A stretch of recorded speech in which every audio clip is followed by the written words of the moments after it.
La Cour suprême ouvre 2 procédures contre l'eurodéputé. Alvis Pérez a donné 100 000 € à Alvis Pérez. C'est essentiellement un professionnel des fake news qui a fait des réseaux sociaux un terrain de pénétration incontournable. Tu penses que lorsque le Parti socialiste ouvrier espagnol a des liens avec le 11e? J'ai expliqué que, selon les archives du Carte nationale d'identité, il y avait une conjonction entre les personnes arrêtées qui ont servi de bouc émissaire. La France et le Maroc, c'est tout ce que j'ai dit. Ce qui est clair, sans aucun doute, c'est que la version officielle des tribunaux et des juges de ce pays est fausse. Qui gouverne l'Espagne? Vraiment? Qui contrôle les pourcentages de l'IBEX 35 plus importants que Santander? C'est Ana Patricia Botín qui le contrôle. Ana Patricia Botín détient un peu plus de 3%, non, la banque. Qui contrôle Santander? Qui gère l'offre publique d'achat entre Banco Sabadell et Banco Bilbao, Vizcaya, Argentaria? Qui est derrière tout cela? Ce sont BlackRock, Blackstone, BlackRock et Blackstone. À qui cela appartient-il? Le pire avec la vérité, c'est qu'elle est sous les yeux de tout le monde et que les gens ne la voient pas. Mon projet échouerait au moment où j'aurais pris une décision, non pas comme un Espagnol libre, mais comme un prisonnier ou un esclave.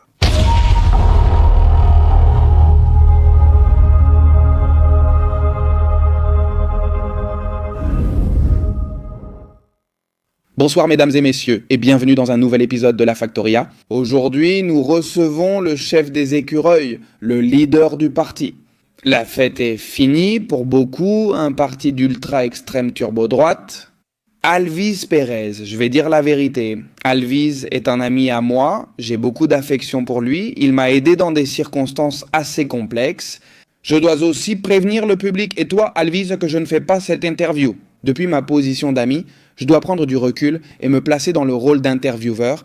Et toi, tu dois te placer dans le rôle d'homme politique. Les interviews où un collègue t'interroge sont les plus difficiles, car elles montrent l'absence d'amitié totale. Merci de m'avoir invité. N'est-ce pas? Mille merci à toi d'être ici. Je trouvais extrêmement important qu'il y ait des alternatives en dehors du système, même si justement, on va commencer à parler de ça. Je demande aussi aux dirigeants des autres partis de venir à ce podcast. Pardonne-moi de commencer ainsi. Ainsi, j'invite Monsieur Abascal, Monsieur Figeaud, Monsieur Pedro Sanchez et les autres à venir ici. Ici et simplement où que ce soit. Parce qu'en vérité, les jeunes ont le droit de leur demander ce qu'il adviendra de notre avenir et comment ils comptent résoudre les problèmes que nous avons ici en Espagne. J'en ai déjà parlé avec toi hors caméra, non, je ne vois pas d'avenir en Espagne et je ne pense pas qu'il y en aura à court terme. Donc je vais devoir quitter ma nation bien-aimée, parce que ici je n'aurai aucun avenir, quelles que soient les circonstances. Eh bien, espérons que cela change, si cela dépend de nous. Espérons-le aussi, Albis.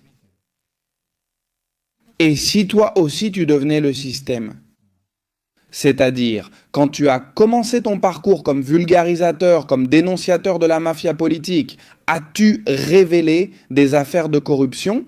Tu as toujours dit que le système était le problème et tu continues à le dire? Comment ça colle? Pointer le système comme responsable des maux d'un pays et en même temps entrer dedans pour essayer de le détruire? Tu ne peux pas. Au moment où tu fais ce que je fais, c'est une question de temps avant que tu ne deviennes la même merde. C'est-à-dire, je ne suis pas meilleur que toutes les personnes qui ont essayé d'entrer dans le système pour le changer. Je ne suis pas le meilleur. C'est pour ça que je joue contre la montre et que je fais tout ce qui peut ralentir au maximum. Te corrompre. Si le pouvoir corrompt, le pouvoir absolu corrompt absolument. Que fais-je pour éviter ce genre de choses? Ne pas dépendre du système pour vivre. Monter une plateforme à mi-chemin entre l'antisystème, la mobilisation sociale et le parti, pour qu'elle ne soit pas une structure de lèche-cul. Tu sais que finalement, dans les partis politiques, ce sont souvent des gens qui ne savent rien faire d'autre. C'est la réalité. Le gars qui est serveur, qui bosse 16 heures par jour, etc., il ne va pas trouver le temps pour s'impliquer dans une structure. Et ceux qui s'impliquent, en général, ce sont des gens qui cherchent la file d'attente de l'Institut national de la statistique et des études économiques. Donc je ne prétends pas être meilleur que quiconque dans l'histoire de l'Espagne. Ce que je veux, c'est changer le système assez vite pour ne pas en faire partie. Je ne me vois pas comme Figeaud, Abascal ou d'autres passer 25 ou 30 ans en politique, car cela te détruit, je l'ai constaté. C'est pour ça que je dois le faire en un temps record, sinon ça va être la même merde que tous les autres. Que veux-tu dire par « en un temps record » ? Peux-tu préciser dans quelle durée ton projet politique serait réalisable et mis en œuvre ? Un temps record, c'est obtenir plus de 7000 adhérents en 4 mois. Remplir Vistalegre en moins de 4 mois d'existence comme parti et obtenir près d'1 million de voix en un mois de campagne. Un temps record, c'est qu'en 7 ou 8 ans, tu puisses accéder au gouvernement d'Espagne et tenter de changer les choses. C'est ça, un temps record? Un temps record, c'est ne pas rester assez longtemps pour te déconnecter de la réalité du travail et par conséquent, ne pas avoir d'autre échappatoire économique que de rester dans le parti. Ou bien te créer une fondation où tu serais président à vie et où tu profiterais toute ta vie. Mais moi aussi, j'ai cette peur-là, me lancer en politique. Eh ben, imagine-toi, tu le sais. De plus, les sacrifices que je fais en politique ne sont vraiment pas souhaitables. Je ne dis pas ça juste parce que je dois voir Irène Montero à moins d'1 mètre chaque mois. En général, ce n'est pas seulement le harcèlement au Parlement européen. Personne ne nous parle. On nous traite comme des pestiférés. Ceux qui se disent opposition. Comme les socialistes. Enfin, tous. Beaucoup te soutiennent parce que tu n'es pas un politicien. Qu'est-ce qui te différencie des autres? Des autres politiciens, je pense à 3 choses. D'abord, et aussi en tenant compte de mes nombreuses erreurs et défauts. D'abord, je ne dépends pas du système pour vivre, comme tu le sais. Puis la deuxième, que ceci est un projet, et je le reconnais, assez personnel. Pour une seule raison, et c'est que la seule façon de lutter contre un système principalement émotionnel, c'est d'utiliser aussi les émotions à ton avantage. Tu veux dire qu'il y a plus d'émotions que de politique ici? Le système commence par te persuader qu'il n'y a pas de solution et qu'il faut partir du pays par. Mais sais-tu où? Parce qu'en Occident, en général, c'est la merde. Où ne pas aller? On va partir en Bolivie, tu veux aller où? Où est-ce qu'on va? Et la troisième chose, je n'ai pas progressé. Beaucoup me critiquent. Ah, tu vois, c'est Alviz. Il n'a pas d'expérience comme conseiller municipal, ni comme maire, ni comme député, ni rien de tout ça, et Alviz n'a pas de structure. Eh bien, mais je pense que ça joue en ma faveur. En quel sens? Dans le sens où, comme je n'ai pas une grande... J'ai une structure gouvernementale présentée à Vista Alegre, avec des personnes très compétentes. Mais je ne peux pas accueillir 500 personnes. Et ça, c'est bien parce que, comme ça, quand j'arriverai dans un ministère, je ne vais pas commencer à placer des gens. Je vais littéralement les éliminer. Je pense que cela m'avantage. Ce sont 3 grandes différences avec les politiciens actuels, à gauche comme à droite.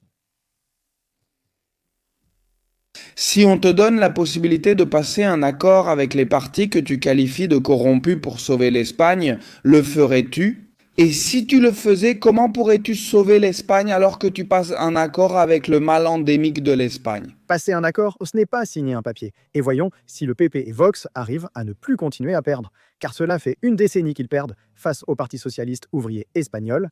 Passer un accord, ce n'est pas signer un papier. Et c'est, je te promets que nous allons changer la loi électorale. Je te promets que nous allons faire en sorte que les lobbies pharmaceutiques ou militaires retirent leurs griffes du système politique espagnol. Je te promets que Bonder Lucifer, Bonder Lyon pour les amis, ne va pas contrôler toute la politique internationale espagnole. Je veux des actes concrets, si eux assument ces actes concrets, et permettent que nous exercions le pouvoir. Je ne suis pas complexé. Dire que je ne rentre pas dans le gouvernement pour ne pas être sali, non, non, non. Moi, je rentrerai directement dans le gouvernement pour être celui qui exécute les mesures. Celles que nous avons promises dans les 7 piliers essentiels de SALF. Mais ça ne t'arriverait pas un peu comme ce qui est arrivé à Podemos avec Pedro Sanchez? Eh bien, Podemos a tenu une partie de ce qu'il avait promis, qui est essentiellement la destruction du travail et de la culture de ce pays.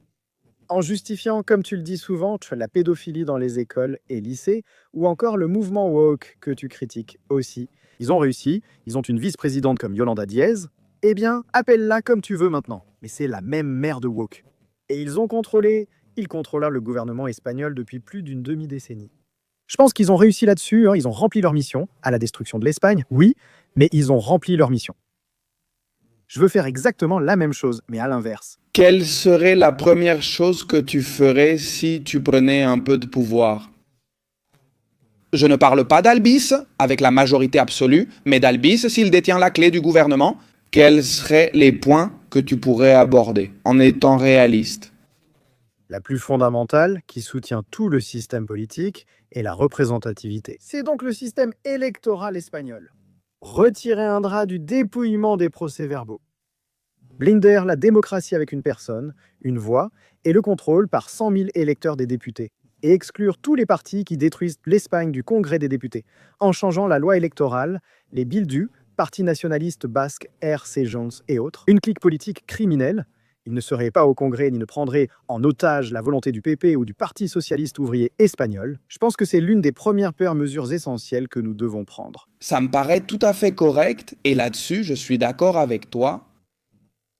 Tu penses que l'Espagne est une démocratie ou une dictature des partis? L'Espagne est, comme tu le dis, une dictature des partis. Et il n'est pas nécessaire d'être un illuminé qui a beaucoup étudié pour le voir, ni d'avoir un master, mec. N'importe quel espagnol que tu croises, tu lui demandes quel est le numéro 3 ou le numéro 4 de la liste électorale du parti pour lequel tu votes. Et genre, Carti, Yima et Nomosta et ils n'en ont aucune putain d'idée. Ils ne le savent pas. Pourquoi? Parce qu'un parti est décidé par 4 personnes. S'il n'y a pas de représentation, Dans mon cas, c'est pire parce que c'est moi seul qui décide. Pour que tu comprennes, pourquoi, et regarde, c'est contre-intuitif et j'y ai beaucoup réfléchi.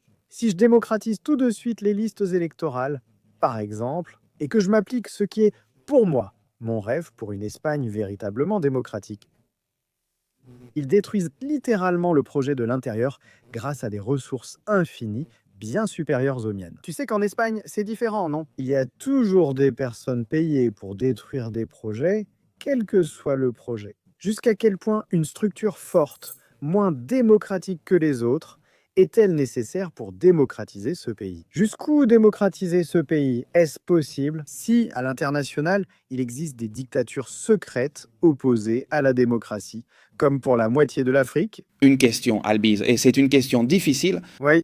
Comment peux-tu convaincre le public qui te regarde en ce moment que tu as les outils et la structure pour changer le système de l'intérieur? Lorsque malheureusement les 2 députés européens qui étaient avec toi se sont rebellés contre toi, ils ont voté contre. Ils ont voté en faveur de la course à l'armement que nous voulons mener. Cela me rend un peu méfiant, pas envers ta personne, mais envers le projet. Comment convaincrais-tu le public que, malgré ce qui t'est arrivé avec tes 2 députés européens, pour ceux qui ne le sauraient pas, tu es parti avec 2, tu as obtenu 3 députés européens, Nous avons obtenu 3 sièges, oui. 3 sièges au Parlement européen, dont 2 sont désormais indépendants. Ils font ce qu'ils veulent alors qu'ils sont là grâce à toi. Comment peux-tu convaincre les gens que si tu n'as pas été capable de contrôler 2 eurodéputés, tu seras capable de contrôler le nombre de députés que tu auras en Espagne? Pour moi, le message diffère car à ce moment-là, seuls 2 ou 3 eurodéputés étaient présents, dont 2 d'entre eux. En me retirant, j'ai décidé de lui couper la tête et de le dénoncer publiquement. Il aurait été plus malin d'accepter l'offre de non-agression qu'on m'a faite. Ici, on fait et on vote ce qu'on veut. On ne te critique pas dans les médias et tu nous laisses en paix. Et moi, qu'ai-je fait à ça? L'acte suivant, le dénoncer publiquement en disant « Je me suis engagé à voter contre la guerre, à voter contre le fait de donner plus de 800 milliards aux entreprises franco-allemandes contrôlées. Et toi, tu sais déjà par qui elles sont contrôlées. Je refuse qu'une goutte de sang espagnol soit versée pour une guerre étrangère. Je préfère que cet argent serve, par exemple, à ce que les militaires n'aient pas un salaire minimum interprofessionnel. De merde, par exemple, ou que policiers et gardes civils aient leur propre logement. Les salaires ne suffisent même pas à cela. Et quand tu décides, en sachant que les 2 seuls eurodéputés que tu as là-bas vont se retourner contre toi, et que toute la masse médiatique va t'attaquer. Je le savais qu'ils allaient tous m'attaquer avec cet argument. Si tu ne contrôles même pas 2 personnes, comment vas-tu en contrôler autant? C'est légitime, c'est absolument légitime. Mais d'abord, au-delà du fait que ce n'est pas moi qui les ai choisis, c'est une commission qui les a choisis, ce qui explique beaucoup de choses, oui. Justement, c'est ce que je voulais te demander. Quels filtres ont passé ces 2 personnes? Je dis toujours que je ne connaissais pas du tout le numéro 2. Cela a été décidé par des soi-disant experts, basés sur des facteurs peu pertinents en politique, et on le constate. Il n'y avait ni confiance, ni loyauté, ni engagement émotionnel pour le projet. Il y avait seulement le fait qu'ils n'avaient pas de casier judiciaire, qu'ils n'avaient aucun cas de corruption d'aucune sorte, ni aucune irrégularité. Ils avaient un excellent curriculum vitae des études universitaires, parlaient des langues étrangères et avaient une expérience professionnelle. Absolument tout cela était sans importance, comme nous pouvons le voir. Absolument sans importance. C'est que j'ai beaucoup plus confiance en un leader routier qui risque sa subsistance et sa famille pour lutter pour la liberté. Tous ces prétendus intellectuels finissent par se vendre au lobby du moment. Désolé, mais il faut le dire ainsi. Si tu es là, toi, Tu penses qu'ils ont été achetés? je suis absolument certain qu'on ne peut pas voter 16 fois contre le réarmement de l'Europe. Et lors du vote le plus important. Au final, que tu votes pour sans aucune explication, sans répondre aux messages ni aux appels, sans expliquer la raison pour laquelle ils ont voté pour, je ne sais pas ce que tu en penses. Je pense qu'évidemment, il y a beaucoup d'argent. Où sont tous les lobbies à Bruxelles? Je sais faire le calcul. Tu aurais pu ne rien dire et rester ici sans que personne ne le sache? Oui, mais moi je ne vais pas le faire. Non, non. Non, c'est déjà connu et ils te surveillent. Donc ça ne t'aurait pas vraiment aidé. Je préfère le dénoncer publiquement et dire aux gens que si je dois couper la tête, même à ma main droite, au numéro 2 ou au numéro 3, je le ferai. Après la politique, je veux garder ma crédibilité acquise toute ma vie, sans la perdre. Si je me tais comme un chien, comme le font beaucoup de partis politiques, moi je ne vais pas me taire. Et ici, c'est aussi un message clair à toute l'équipe. Je leur ai fait jurer publiquement à Vista Alegre, devant des milliers de personnes. Je leur ai dit, ne jurez pas qu'avec moi, mais aussi avec ces gens. Si vous trahissez, ils viendront vous chercher. À vous de choisir de jurer ou non. Et celui qui ne jure pas s'en va. Ils ont juré autre chose et tiennent parole, mais bon. Oui, les serments aujourd'hui ne valent plus grand-chose. Malheureusement, l'honneur s'est perdu et la parole aussi. Ils ont fait que nous l'ayons perdu. Et nous allons en parler dans une autre partie un peu plus tard, des lobbies, parce qu'il est très important que les gens comprennent un peu comment les choses fonctionnent. Je ne vais pas trop t'impliquer. Mais est-ce que tout ce que tu dis est vrai? C'est-à-dire, les lobbies existent-ils? Oui, surtout il y en a un en particulier qui était très puissant, mais on en parlera en privé. L'Espagne débordée, immigration et délinquance. Jusqu'à quel point penses-tu que c'est l'un des principaux problèmes de l'Espagne? C'est le problème le plus important aujourd'hui, parce que cela signifie l'assassinat conscient d'une société qui est la société espagnole. Tu sais bien qu'avec un taux de 1 enfant par personne, c'est la mort d'un pays. Bien quand tu as ensuite un secteur de la population, des immigrés illégaux, qui triple, quadruple ce taux. Comme évoqué dans le plan Kalergi, on parle d'un remplacement contrôlé. Pourquoi les intérêts géopolitiques mondiaux y trouvent-ils leur intérêt? Ainsi, si nous sommes tous semblables, sans différence culturelle, la nation disparaît dans un ensemble international bien plus facile à contrôler qu'avec une identité forte. Oui, je crois que oui. Si quelque chose a un sens économique, alors c'est explicable en politique. La politique suit, car tout y est une question d'argent, et je le regrette. Tu comprends les décisions politiques dans chaque pays en fonction de ce qui les motive économiquement, sauf l'Espagne. Ici, nous sommes si bêtes que nos politiques contredisent souvent notre logique économique. Absurde. Mais on pourrait aussi extrapoler. Excuse-moi d'interrompre, mais en France, en Allemagne, qu'est-ce que ça apporte que l'Allemagne soit dans cette situation? Qu'est-ce que ça apporte aux Français que la France soit dans cet état? Qu'est-ce que ça apporte? Dans ces cercles, on évoque souvent la sphère anglo-saxonne, qui est dans une situation pire que la nôtre. C'est bien pire, c'est-à-dire... Ce qu'est le Royaume-Uni est bien pire là-bas. Des guerres raciales dans les quartiers. Et l'application de la charia. Et c'est une véritable barbarie. Alvise. Et ça, c'est arrivé ici, hein? N'en doute pas. Attends 10 ans à ce tas. Tu verras si un maire musulman ne demandera pas l'indépendance puis le rattachement au Maroc. Mais tout ça y est déjà écrit. C'est ce qui va arriver. Et ce n'est pas parce que je le dis que ça va arriver, ça va arriver. Parce que les mathématiques sont exactes. Et si tu observes la fidélité de ces personnes dont la population croît 4 fois plus vite qu'en Espagne. En 2 générations, nous serons morts. Donc en 2040, c'est fini pour nous. Que se passe-t-il? Personne n'agit? C'est mal de dire ça? Je pense que ce n'est pas une invasion, c'est une livraison contrôlée.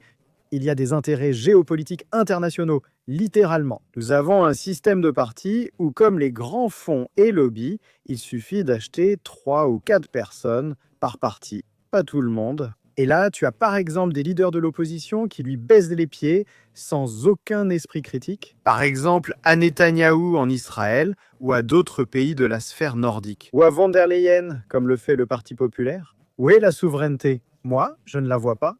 Quelle souveraineté avons-nous, et Jota? Aucune souveraineté. Le vice. Et ma question est, quelle solution proposes-tu pour le problème de l'immigration et de la faible natalité? Comme tu l'as dit, le problème n'est pas seulement l'arrivée d'immigrés, mais qu'ils viennent de cultures où la femme a encore un rôle reproductif impératif. Que viennent des immigrés? Et pendant ce temps, nous achetons tous les discours lesbiennes, gays, bisexuels, transgenres et queer, et tout ce qui est à la mode. Comme tu l'as bien dit, ce qu'ils font a l'effet inverse, c'est-à-dire que nous ne nous reproduisons pas. Les mathématiques sont exactes. Nous ne survivrons pas longtemps. La fête est finie. Tu es le leader avec le pouvoir politique. Que proposes-tu pour résoudre ce problème? Écoute, avec l'aide internationale, nous dépensons plus de 4 milliards d'euros par an, entre autres, pour financer ces pays qui sont en train de nous envahir. Je veux utiliser cet argent pour remplir toutes les compagnies maritimes espagnoles et les renvoyer dans leur pays d'origine. Vous direz qu'ils viennent souvent sans passeport. Mais les forces de sécurité savent d'où ils viennent. Ils les embarquent et les ramènent. Et si le pays refuse de les accepter faute de pouvoir certifier le passeport? Ne t'inquiète pas, on leur retire les centaines et les milliers de millions d'euros d'aide internationale. Tu verras comme ils les accepteront rapidement. Oui, celui-ci est à moi, donne-le-moi. Après, ils les jettent dans le désert, qui sait ce qu'ils en font? Mais on ne peut évidemment pas avoir un pays chaque jour un peu plus africanisé. C'est inacceptable, il y a assez d'argent pour expulser ces gens et faire venir une immigration de qualité. Que signifie bonne immigration? Eh bien, ceux qui savent lire et écrire, ceux qui ne sont pas homophobes, qui ne disent pas des horreurs ou ne tabassent pas les homosexuels parce qu'ils pensent qu'ils sont malades, ou les misogynes qui pensent que les femmes valent moins que des chiens. Je ne veux pas de cette immigration, je préfère une autre. Beaucoup, ou peut-être à droite du Parti populaire, disent Calviso, un Hispanchito, m'appelle souvent sans que je sache ce que c'était. Ah oui, je sais qui utilise ça. Eh bien, Hispanchito, regarde si c'est le cas. C'est faire venir nos frères hispano-américains, partager la main-d'œuvre entre eux et enfin les systèmes éducatifs. Devenir la troisième puissance économique mondiale en unissant nos forces pour ne pas rester dominés par les États-Unis, la Chine et l'Europe. Je préfère être avec mes frères de l'autre côté de l'Atlantique. Nous avons une langue en commun, une religion en commun, des valeurs et des principes en commun, une histoire commune, des liens de sang. En fait, je vais te dire une chose. Plus qu'avec un Français, un Allemand. C'est vraiment ce truc d'hispanisme, c'est une putain de connerie. Et parce que, à la fin de la journée, l'Espagne est l'Espagne, s'appelant Espagne ou unie comme Espagne, depuis plus longtemps avec eux, en tant que nos compatriotes. Que sans eux? Que sans eux. Donc non, mais ça c'est déjà autre chose. C'est l'extrême droite, de plus en plus à droite, qui, attention, gagne de plus en plus de place face à la situation critique que nous vivons. Mais bon, on ne va pas parler de ça. Je dis d'ici, si vous me le permettez, vive l'immigration. Mais l'immigration qui sait lire et écrire, non? Ceux qui viennent comme des animaux, qui sont pires que dans les pays d'où ils viennent. Je suis à Marrakech et je me sens plus en sécurité qu'au Rambla ou à Lavapié. Pourquoi? Ce qui vient du Maroc, c'est le pire des Marocains. Et les Marocains le savent, ils n'ont rien à voir avec eux.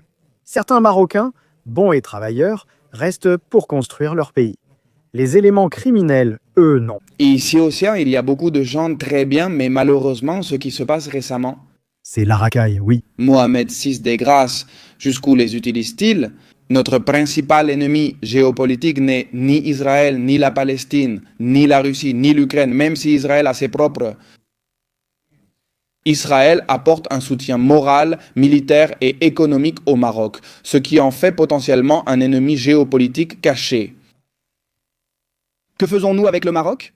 De plus en plus enhardi, avec des déclarations de politiciens marocains qui remettent en question l'intégrité territoriale de l'Espagne. Au sein même du Parlement ? Au sein même du Parlement, c'est brutal. Et les genouillères que portent tant de politiciens qui vont s'agenouiller. Felipe González et Zapatero se sont agenouillés devant Mohamed VI. Alors, qu'est-ce qu'on fait ? Il faut être clair sur 3 choses. La première, c'est qu'ils vont redorer leur image à l'international d'ici 2030 pour la Coupe du Monde. C'est pour ça qu'ils arrêtent absolument tout le monde, même celui qui vole une cuillère dans un restaurant. Ils sont en train d'éradiquer la criminalité. Le Maroc est aujourd'hui si propre et organisé pour cette raison. Et après l'année 2020, évoquez mes propos à la nouvelle marche verte à Ceuta, Melilla, aux Canaries, ainsi que ceux sur les Cabreras déjà notés ici. Ils ne le feront pas violemment, mais utiliseront la masse d'immigrants entrés illégalement dans ces territoires, seulement à Ceuta. Savez-vous qu'il y a moins de 2 ans, 8000 personnes sont passées à Ceuta, une ville de 80 000 habitants? Cela nous donne une idée du pourcentage, sachant qu'ils se reproduisent depuis 10 ans, doublant ou triplant leur nombre. Qu'il y ait des sit-ins massifs organisés par le pouvoir politique marocain lui-même dans les commissariats, les postes de la police nationale, les zones logistiques, les opérations sur toutes les îles. En cas de tension, le gouvernement marocain interviendra pour éviter la violence et les États-Unis serviront de médiateurs. Que s'est-il passé avec l'île de Persil? Te souviens-tu de son invasion? Entre Chirac, il y a eu une conversation entre Chirac et Aznar. Bien, cela a déjà été largement publié, comme Chirac a servi d'intermédiaire, et les États-Unis aussi, disant « Laisse le Maroc garder ça ». Et nous allons parler de certains avantages plus importants en matière de politique commerciale, etc., d'accords de pêche, etc. Ce sera pareil à Ceuta, Melilla et aux Canaries. Et les Espagnols, le Maroc est déjà présent dans ces territoires. Nous ne voulons pas qu'il y ait de violence, ni que vous envoyiez l'armée, et qu'il n'y ait pas de mort, qu'il n'y ait pas de mort. Mais nous allons accorder de plus grandes concessions dans la pêche, l'agriculture et l'élevage. Merci. C'est ce qui va se passer si nous ne faisons rien, j'insiste. Et que devons-nous faire? Excuse-moi de t'interrompre. Eh bien, d'abord et avant tout, préparer la population, aussi au niveau de la résistance civile. Pourquoi est-ce que je fais l'événement à Ceuta avec l'un de mes hommes forts là-bas, qui est un lieutenant-colonel de l'armée? Pourquoi est-ce que j'utilise ces personnes? C'est pourquoi l'Adana, avec qui je me réunis et dont les médias parlent. Je ne comprends pas pourquoi je suis avec des capitaines ou colonels de la garde civile. Eh bien, parce que la force et les corps de sécurité comprennent cette réalité, qui n'est pas aussi bien comprise dans la rue. Et c'est qu'ils vont nous envahir à cause de l'expansionnisme marocain. Pas seulement avec toutes les entreprises espagnoles qu'ils sont en train de nous prendre. Je comprends, mais le Maroc seul ne serait jamais capable de faire cela s'il n'avait pas derrière lui. Qu'y a-t-il derrière lui? Point numéro 1, parce que le Maroc seul ne serait jamais capable. L'entreprise marocaine, qui n'est pas marocaine, l'entreprise qui prend tout le bon tellure, est en train de faire les premières prospections de tellure sur les terres canariennes, qui sont les plus importantes. Vous le savez déjà, la plus grande accumulation de mines, de terres, de minéraux rares, etc., qui sont essentiels pour les nouvelles batteries vertes. D'où vient cette entreprise qui exploite? Le Maroc d'Israël. Israël joue ses cartes, je le dis franchement. Tout le respect à ceux qui ne pensent qu'à leurs intérêts. Ils ont un président du gouvernement très critique envers ce pays. Et il profite de ces puissances dont il sait qu'elles sont contraires à nos intérêts, comme si, par exemple, le Maroc. L'affaire Pegasus, elle appartient à quel groupe? Je peux le dire si tu veux, mais avec Google et un peu de recherche, il existe des groupes de renseignement. Basés à Barcelone, ils ont des logiciels comme Pegasus, Inoxistec, etc., d'origine italienne. Et les cinq Les téléphones de Pedro Sanchez et de Monsieur Marlaska ont été piratés via une entreprise israélienne employée par le gouvernement marocain. C'est connu, c'est pour ça qu'on se demande ce que le Maroc détient sur Pedro Sanchez et Marlaska. Eh bien, il a la mémoire du ministère de l'Intérieur et du président du gouvernement espagnol depuis au moins 2008. Ce n'est pas moi qui le dis, c'est dans la commission des secrets du Parlement espagnol. Jusqu'où vont les tentacules du Parti socialiste ouvrier espagnol, précisément dans la démocratie espagnole? Tu crois que le Parti socialiste ouvrier espagnol est lié au 11e? J'ai dit ce qui se trouve dans les archives du carte nationale d'identité et que j'ai publié, en plus vous pouvez le voir sur Telegram. Les archives officielles et tamponnées du carte nationale d'identité, c'est qu'il y avait une conjonction opérationnelle entre ces personnes qui ont été arrêtés, qui étaient finalement les boucs émissaires qui ont payé les postes cassés. La France et le Maroc, c'est la seule chose que j'ai dite et qui est absolument enregistrée. Comme lorsque les services de renseignement se rendent dans un pays de l'autre côté de la Méditerranée, là où se trouvaient les appels opérationnels qui ont donné l'ordre de l'attentat, les services de renseignement français étaient déjà arrivés et ils n'ont jamais fourni de copie du détail de ces appels. Ils ont aussi détruit les trains pour pouvoir détruire les trains 24 heures après. Eh bien, cela attire aussi l'attention. Ce qui est clair, sans aucun doute, c'est que la version officielle des tribunaux et des cours de ce pays est fausse. Il faut le noter et s'en souvenir. En fait, il a réalisé un documentaire sur YouTube, je ne sais pas si vous avez eu l'occasion de le voir, que j'applaudis d'ici. Je ne suis pas d'accord sur tout, mais j'approuve totalement quand il contredit la version officielle. Le gouvernement espagnol nous a menti. Il y a des gens qui se sentent toujours bien informés parce qu'ils lisent dans les médias et répètent comme des perroquets ce que dit le gouvernement, mais le gouvernement nous ment systématiquement. Il faut bien le comprendre. Et il est évident qu'il y a des forces internationales derrière cet équilibre du pouvoir en Espagne. Eh bien, qu'est-ce que je pourrais te raconter que tu ne saches pas déjà?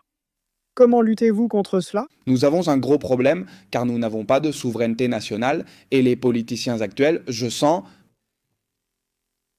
qu'ils ont des propriétaires. Je vois le paysage politique comme une sorte de performance, une sorte de théâtre. Ils nous font croire qu'en mettant des bulletins dans une urne, tu as de la possibilité de choisir Pedro, de choisir Núñez, de choisir Pascal. Mais à la fin de la journée, ceux qui sont dans les coulisses, ceux qui tirent les ficelles, ne contrôlent pas tout. Contrôlent tout. Et qui contrôle tout? La réalité, c'est la Banque internationale. Demande au gouvernement, demande à l'équipe galicienne de Fijo, quelles sont leurs relations économiques avec les mouvements de l'opposition vénézuélienne. Demande à Santiago Abascal Condé pourquoi il ne soutient pas notre motion de censure. D'abord, pourquoi donnes-tu des ordres à Orban et pourquoi obéis-tu à Orban? Parce qu'Orban t'a donné 9 millions d'euros. Interroge le Parti socialiste ouvrier espagnol sur la dictature vénézuélienne et l'argent reçu de celle-ci. Pour ne pas critiquer Maduro et pour critiquer Guaido?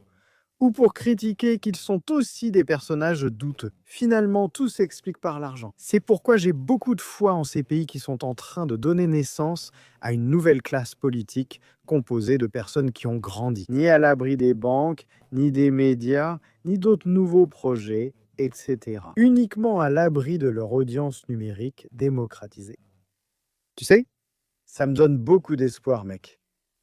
Que vienne l'ère de ceux qui sont connus par leur communauté, pas par les banques ou les lobbies. Vous pouvez voir ça, il y a beaucoup de nouveaux projets qui grandissent à l'ombre des médias traditionnels. Par exemple, avec 7000 personnes à la Vista Alegre, je n'ai presque pas été présent dans les médias ce week-end, sauf un bref passage où l'on me voit, mais pas le public. Parce qu'alors, ils ne peuvent pas mentir en disant que nous sommes 2000, ils disent 7000 en 4 mois. Ça, ce n'est pas remarquable. Ce qui est remarquable, c'est, je ne sais pas, un Ivan qui organise un Athéna et où 60 personnes viennent. Ça, c'est remarquable. Et autant les médias. Mais si tu as Vista Alegre, non, pourquoi ? Parce que certains ont un propriétaire et d'autres non. Je ne sais pas, je sais juste que moi je ne l'ai pas. Merci. Qui gouverne l'Espagne? Tu vas vraiment devoir te mouiller sur celle-là? Qui contrôle les pourcentages de l'Ibex 35 plus important que Santander? C'est Ana Patricia Botín qui le contrôle. Patricia Botín détient un peu plus de 3% pas de la banque. Alors, qui contrôle vraiment le Santander? Qui contrôle l'offre publique d'achat entre Banco Sabadell et Ibex relevante? Qui est-ce qui est l'une des plus grandes fusions bancaires d'Europe? Qui se cache derrière tout ça? Au final, ce sont BlackRock, Blackstone, BlackRock et Blackstone. À qui cela appartient-il? À moi? Ce n'est pas que je le dise, c'est que les gens peuvent le vérifier, car le pire avec la vérité, c'est qu'elle est sous les yeux de tout le monde et que les gens ne la voient pas. Il suffit simplement d'avoir l'intérêt et la patience de s'informer. Je dis que les médias sont automatisés afin que l'usage de certains mots-clés déclenche une automatisation psychologique et émotionnelle. Des bots, il y a des millions de bots en Espagne, aussi des bots, je parle de bots physiques, je ne sais pas comment vous les appelez chez vous. Des personnes conditionnées à penser d'une façon précise, je les appelle les agents Smith. Mais c'est ça, tu vois, ce sont des agents Smith et ils ont leur code mental. Et sans ce code mental, si tu utilises certains mots-clés, ils se bloquent. Et ils réagissent? Et ils réagissent. T'as vu le film Matrix, non? S'il te plaît, bien sûr. Parce qu'elle est tellement bien faite que moi, l'agent Smith et ce phénomène, j'adore. Parce que j'ai vu le phénomène de l'agent Smith dans la vie réelle. Tu abordes n'importe quel sujet tabou et les gens boguent. Ils se transforment dans Smith et commencent à défendre le système qui les opprime. Parce qu'ils sont programmés depuis qu'ils sont petits. Ils sont programmés. Des leviers émotionnels et psycho-affectifs. Chaque fois, oui. Le phénomène Smith ne se manifeste que lorsque tu abordes vraiment certains sujets trop délicats. Par exemple, le phénomène Smith avait lieu quand tu disais que le féminisme, c'était nul. En 2016, plus du tout. Eh bien, les répercussions de millions d'Espagnols. Je ne sais pas si tu t'en souviens. Je vais aborder ce sujet avec toi. Avise-moi, la cardiopathie. Maintenant, au moins, on ne te prend plus pour un fou. Juste que ce n'est pas si génial. Voyons dans 5 ans quand les rapports à long terme sortiront, etc. Tu as vu aussi pour l'infertilité, non? L'infertilité féminine?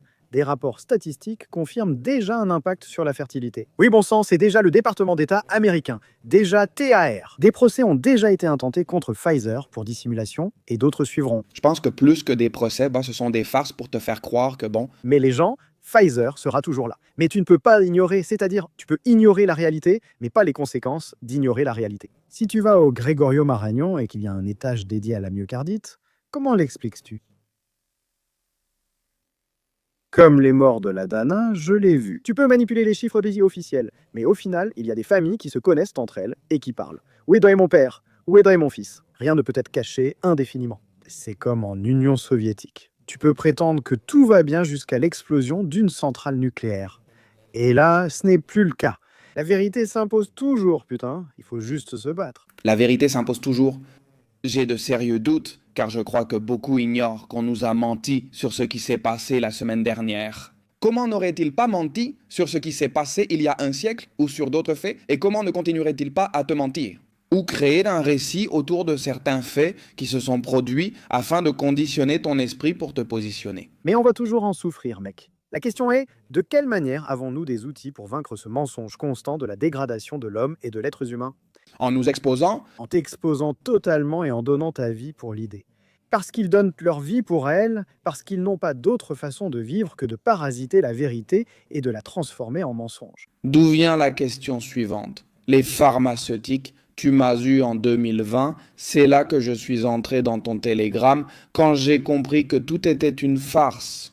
Je suis d'abord passé par la phase de la peur, je l'ai avalé et avalé. Ensuite, j'ai commencé à voir des choses qui ne collaient à ce parole. Et ensuite, quand j'ai entendu Robert Malone, le créateur de la technologie acide ribonucléique, dire que ces inoculations contiennent une technologie qui ne sert pas à guérir la maladie. Ce n'est pas fait pour ça. Et ce qui m'a le plus frappé, censuré partout, Tu as employé inoculation, car si tu dis le mot commençant par V, un algorithme te censure. Et on a normalisé ça, on a normalisé qu'il y ait des mots interdits sur les réseaux sociaux. Ce n'est pas de la censure, hein, ce n'est pas criminel, mais c'est normalisé parce que personne ne se plaint jusqu'à ce que nous, on se plaigne. Moi, en tant que député européen, j'ai mon compte X bloqué. Pourquoi Twitter? Je ne sais pas pourquoi ils ont décidé de vouloir me le bloquer. J'ai un show de bannissement brutal sur la plupart de mes réseaux sociaux, et malgré ça, si j'atteins des millions de personnes, j'ai une audience énorme. Mon audience serait 10 fois plus grande sans ce bannissement. Étant député européen d'un parti politique avec presque 1 million de voix et plus de 5% des voix de mon pays, je n'ai pas la possibilité d'avoir le moindre contact avec quelqu'un de chez Meta ou de Twitter X. Et même si quelqu'un répondait au téléphone, je ne pourrais pas me défendre. Ce sont des mastodontes de pouvoir. Comment peux-tu te défendre face à quelqu'un comme ça?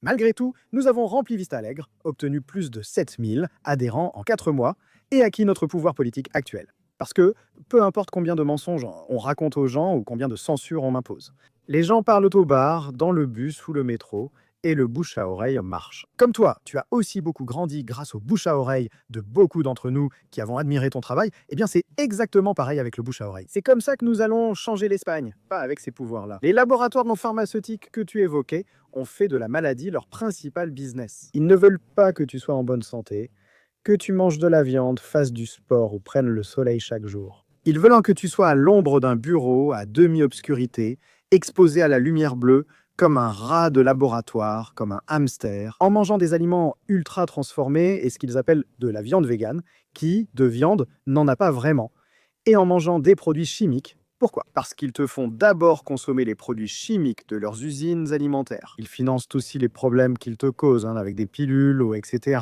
La France fait partie des plus grands consommateurs de Prozac par habitant. Tu le savais? le Prozac, je ne le savais pas. Bien sûr, c'est pourquoi au Parlement européen. Une discussion que nous avons eue d'ailleurs, une discussion sur la santé mentale chez les jeunes, où j'étais le seul Espagnol dans l'hémicycle à ce moment-là. Pourquoi? Parce qu'apparemment, l'un des pays avec les taux de suicide les plus élevés, comme l'Espagne, avec les plus grands problèmes de santé mentale. Aucun député européen espagnol ne s'en souciait. La santé mentale chez les jeunes, et j'entendais des absurdités, j'entendais des gens français, allemands, belges, etc. dire « Le problème de la santé mentale chez les jeunes, ce sont les tensions issues des conflits militaires comme la Palestine ou l'Ukraine. » Je disais, vous êtes complètement idiot. Est-ce que la santé mentale des jeunes n'aurait pas un rapport avec le fait qu'ils soient très mal nourris, avec des produits chimiques d'une industrie criminelle, sans aucune possibilité de plan de vie, parce que vous avez un logement qu'ils ne peuvent pas payer en 50 ans, sans aucun plan de sécurité. Parce que sur le chemin de la maison, du cinéma ou des transports, 2 Maghrébins veulent le poignarder ou lui voler son portefeuille, sans aucune sécurité. Sur le plan éducatif, ils quittent l'école sans rien savoir, car le système éducatif est misérable, ce qu'ils découvrent en s'informant. Mieux sur YouTube ou avec des cours en ligne qu'à l'école, qui est censé être public et de qualité, mais qui sert d'excuse pour contrôler mentalement les jeunes ou pour voler la moitié de ce que gagnent leurs parents. Donc, ces raisons suffisent-elles pour se suicider si vous ne voyez pas d'avenir dans une population décadente? Non, eh bien non, selon eux, C'était pour la Palestine? pour la Palestine. Bande de débiles, putain d'abrutis. C'est la réalité et tu leur donnes beaucoup d'argent chaque mois. Arrête de me saouler avec le fait que je paie et que je finance ce cirque, parce que franchement, crois-moi, c'est quelque chose qui m'affecte énormément. Ces gens devraient boire ça, tu ne crois pas, Alvise? Je ne sors jamais de chez moi sans ma canette de Testori. Franchement, ça te réveille, ça te libère l'esprit, surtout... Mais il faut en prendre 2 ou 3 par jour, parce que si tu en prends plus, tu deviens trop excité. C'est toi qui as inventé le nom. Hein? Oui, bien sûr, tu me connais, c'est tout à fait moi. Un débat en ligne porte sur l'identité de l'animal. Lion ou ours? Ce n'est pas un ours, c'est un ours. C'est un ours? Ce n'est pas un ours. Bien sûr, moi j'aime le lion, mais c'est la figure dont je parle toujours, l'ours ou exactement ça, donc c'est un peu ma marque de fabrique. Et même si c'est absolument illégal de la part du Parlement européen qu'un député européen fasse la promotion d'une quelconque vie, je ne fais pas de promotion, je donne simplement mon opinion personnelle. Ce produit contient du zinc, du ginseng et du magnésium. Nous encourageons les gens à prendre soin d'eux, quelle que soit la marque. Quel grand homme, Albis, mon pote, je te remercie. Ce n'était pas prévu. Si je reçois une autre amende, ce sera la 3e. Oui, ils te mettent des amendes pour ces chapeaux? Ouais, maintenant on m'a dénoncé parce que j'ai filmé un panneau. J'ai filmé un panneau où il était écrit qu'il était interdit de filmer le panneau, ce qui est très drôle. Et c'est que nous, les eurodéputés, avons un droit. C'est que dans tous les restaurants, bars, etc., de tout le Parlement, nous pouvons faire entrer n'importe quelle autre personne. C'est-à-dire, imagine que tu es là avec 5 autres personnes pour commander un café. Et moi, j'ai le droit d'arriver, de passer devant et de commander ce que je veux. Et c'était écrit. C'est seulement pour les eurodéputés. J'ai filmé, alors qu'il y avait un panneau d'interdiction juste à côté. J'ai dit « Oups, encore une amende ». Quelle folie. Revenons au sujet des entreprises pharmaceutiques. Quand les gens parlent de souveraineté nationale, ils ne se rendent pas compte qu'en Europe, cela n'existe plus. C'en est la preuve évidente. Pendant l'année 2020, tous les gouvernements se sont mis d'accord sur la vente massive de masques, la vente massive de gants, les mesures, confinement, ruine économique totale des entreprises. Et pas un seul gouvernement au sein de l'Union européenne ne s'est opposé. Et il a dit « Pardon, mais moi, je ne laisserai pas passer ça. » Et en Espagne, pas un seul parti. En Espagne, pas un seul parti. Alors, comment la fête s'est-elle terminée? Il aurait pu résister à la pression du lobby pharmaceutique pour, au moins, avoir sauvegardé les droits fondamentaux des citoyens espagnols. Comment avons-nous fait? C'est-à-dire, j'ai dû affronter et couper les ponts avec tous les partis. C'est à ce moment-là que je me suis complètement éloigné du PP et même de Santiago Abascal Conde. Parce que j'avais, un porte-parole de la santé. Je ne sais pas si tu t'en souviens. Monsieur Stigman nous traitait de petits poutines, de fous ou de malades, affirmant que la loi imposait la vaccination. Il a ensuite précisé qu'il fallait acheter 200 000 doses supplémentaires, car se faire vacciner était une obligation morale. Etc., non? J'ai définitivement coupé les ponts, car on m'a dit de ne pas critiquer celui qui m'a parlé. Mais ce que vous dites est absurde. Je me suis retrouvé si seul qu'aucun parti politique ne représentait ce que j'ai fait ensuite. Ici, il faut agir, pas parler. Ah, j'ai été expulsé d'un vol pour avoir dit « Je ne mets pas ce putain de masque inutile. La plupart le lavent à la machine. » On trouvait des astuces pour voyager sans vaccin, car on me refusait l'accès ou m'envoyait ailleurs. Finalement, on me traitait de plouc. J'ai voyagé en République dominicaine, en Écosse, à Londres, et je n'ai pas mis cette merde. Falsification de documents polymérase, réaction. Un délit que la majorité du peuple espagnol a commis. Mais un délit contre un système corrompu et inconstitutionnel n'est pas un délit. Cela devient un droit. Bien, c'est ce qui arrivait à beaucoup d'entre nous. J'ai même été verbalisé pour avoir promené mon chien 300 mètres trop loin. Le policier municipal venait me voir et disait « Eh Louis, je te l'ai déjà dit ». Et je répondais « Si vous me mettez cette amende tous les jours, je ne paierai pas ». C'est donc absurde. Il suffit juste de savoir interpréter un peu la Constitution pour comprendre que cet état d'alerte ne sert absolument à rien. On nous fait porter des masques, mais dans l'avion ou le métro collés aux autres, les distances ne comptent plus. Et ensuite, quel type de vaccin? C'était un vaccin dont ils t'ont avoué après qu'il ne protégeait pas du tout. Je ne sais pas si tu te souviens de toutes ces questions. On nous a toujours menti, comme maintenant. Seulement, pendant la pandémie, la fausse pandémie, il était beaucoup plus facile de voir comment on nous mentait.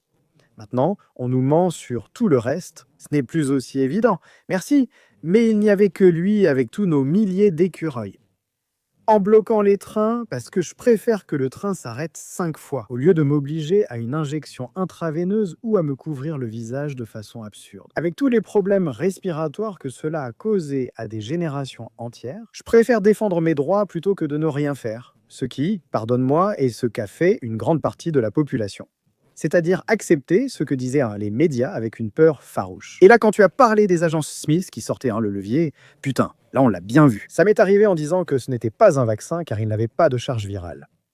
Qu'ils étaient, des modifications de génome et génétique, etc. Ou la composition de la propre génétique. Ou que ce ne sera pas bon quand les sociétés pharmaceutiques font signer au gouvernement un document précisant qu'elles ne sont pas responsables de tout problème médical. Tronco, si tu vas chez un médecin et qu'il te dit « je vais te prescrire ça », qui n'est pas approuvé parce que les vaccins n'ont jamais été approuvés, Parce que ça n'arrive pas. Une analyse purement scientifique, absolument pas. Si ce n'est pas approuvé, même pas chez les souris sans sonin, si ce n'est pas approuvé, même pas chez les rats, ça n'a jamais été approuvé. Ça a été autorisé en urgence. Et comment cela a-t-il été autorisé? Avec la signature d'une femme appelée Bonder Legend. D'ailleurs, tu vas me condamner, entre autres choses, pour avoir approuvé ce genre de mesures, condamné non pas pour avoir approuvé les mesures. Excusez-moi de ne pas fournir les données qui justifient cette prise de décision. Parce qu'elle a perdu son téléphone portable quand le juge le lui a confisqué. Je ne sais pas si ça vous parle aussi. C'est-à-dire, Bonder a également été condamnée par la HCA, par la Haute Cour européenne de justice, parce qu'elle a perdu son téléphone portable. Elle n'a pas voulu remettre son téléphone à un juge lorsqu'il lui a été confisqué. Rappelons que le mari de la présidente de la Commission européenne a gagné des milliards d'euros grâce à la vente de masques et de vaccins. Nos dirigeants sont des criminels et on a normalisé qu'une mafia gouverne au niveau européen et national. Eh bien, moi, je résiste à cela, je refuse. Je vais te dire une chose, Louis. Et attention, le seul chef de parti qui dit ça, Pourquoi es-tu vraiment ici? C'est vrai? Honnêtement, je ne ferai jamais confiance à ce système tant que Bill Gates ne sera pas en prison. Je ne ferai jamais confiance à ce système tant que George Soros ne sera pas en prison. Je ne ferai pas confiance à ce système tant que Bonder Legend ne sera pas en prison. Je ne ferai pas confiance à ce système tant que le Dr Fauci ne sera pas en prison, tant que l'Organisation mondiale de la santé n'assumera pas ses responsabilités pour tous les mensonges qu'ils ont perpétrés. Es-tu au courant du Lancet Gate? Tu en es conscient? Tous les mécanismes qu'ils ont dû utiliser pour perpétrer la tromperie, qui a été l'inoculation massive. avec la jurisprudence des procès de Nuremberg, ceux qui l'ont fait constituent des crimes contre l'humanité. Sainte, personne n'en parle. Certains ont perdu la vie, d'autres la capacité d'être pères. Allez, il y a des gens qui ont eu des thromboses, des myocardites, des thromboses, des myocardites, des accidents vasculaires cérébrales chez des jeunes qui n'avaient aucune pathologie, Des turbocancers massifs, oui, et des gens qui avaient des cancers. Ils se sont fait inoculer et ça s'est réactivé et ils sont morts. C'est absolument incroyable et surtout, ici, personne ne va assumer de responsabilité. Comment puis-je faire confiance à un système dans lequel ces choses arrivent? C'est pour ça que je te dis, parce que je te vois, que tu es une personne éveillée. Je parle ici en ami, non en politique, et je constate que tu fais partie du système politique. Contre ce monstre, qu'est-ce que tu vas faire? la volonté d'un homme. Tu réalises l'existence d'une armée seulement en levant un drapeau pour Louzan et en te retournant. Peu de gens lèvent le drapeau de l'Espagne pour voir qui les suit. Moi, quand je le fais, nous sommes une armée toujours plus nombreuse. Comment on y arrive? Eh bien, aussi grâce au manque de mérite des autres, on a un poste fixe qui, dans ce cas précis, tu sais quoi? Il voulait rendre la vaccination obligatoire. Bref, Bref, c'est sûr, est-ce? cancérigène, Nous avons un autre parti d'opposition qui a littéralement protégé et défendu celui qui nous appelait Poutinejo et qui disait que c'était une obligation morale. Comment est Santiago Vasquez? d'accord Vox, par exemple. Pedro Sanchez qui t'a rien donné. Je ne parle même plus de la gauche. On sait déjà ce que c'est, non? Mais parler du PP, et j'inclus aussi le PP dans la gauche, hein, En ce moment, oui. l'alternative, hein, qui n'est pas Vox, qui a des valeurs traditionnelles, systémiques, ben, ce serait Vox pour parler franchement, mais Vox à la fin de la journée, il ne mentionne ni les entreprises pharmaceutiques, ni ce sujet.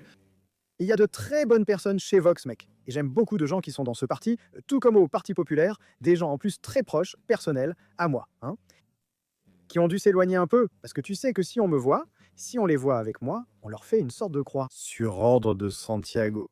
Mais c'est vrai que moi, non. Je ne viens pas à la Moncloa pour occuper, mais pour changer le système. Ce qui est très difficile, hein, putain, ça donne le vertige. Mais l'histoire ne montre-t-elle pas que ces institutions que l'on croit inamovibles peuvent tomber soudainement?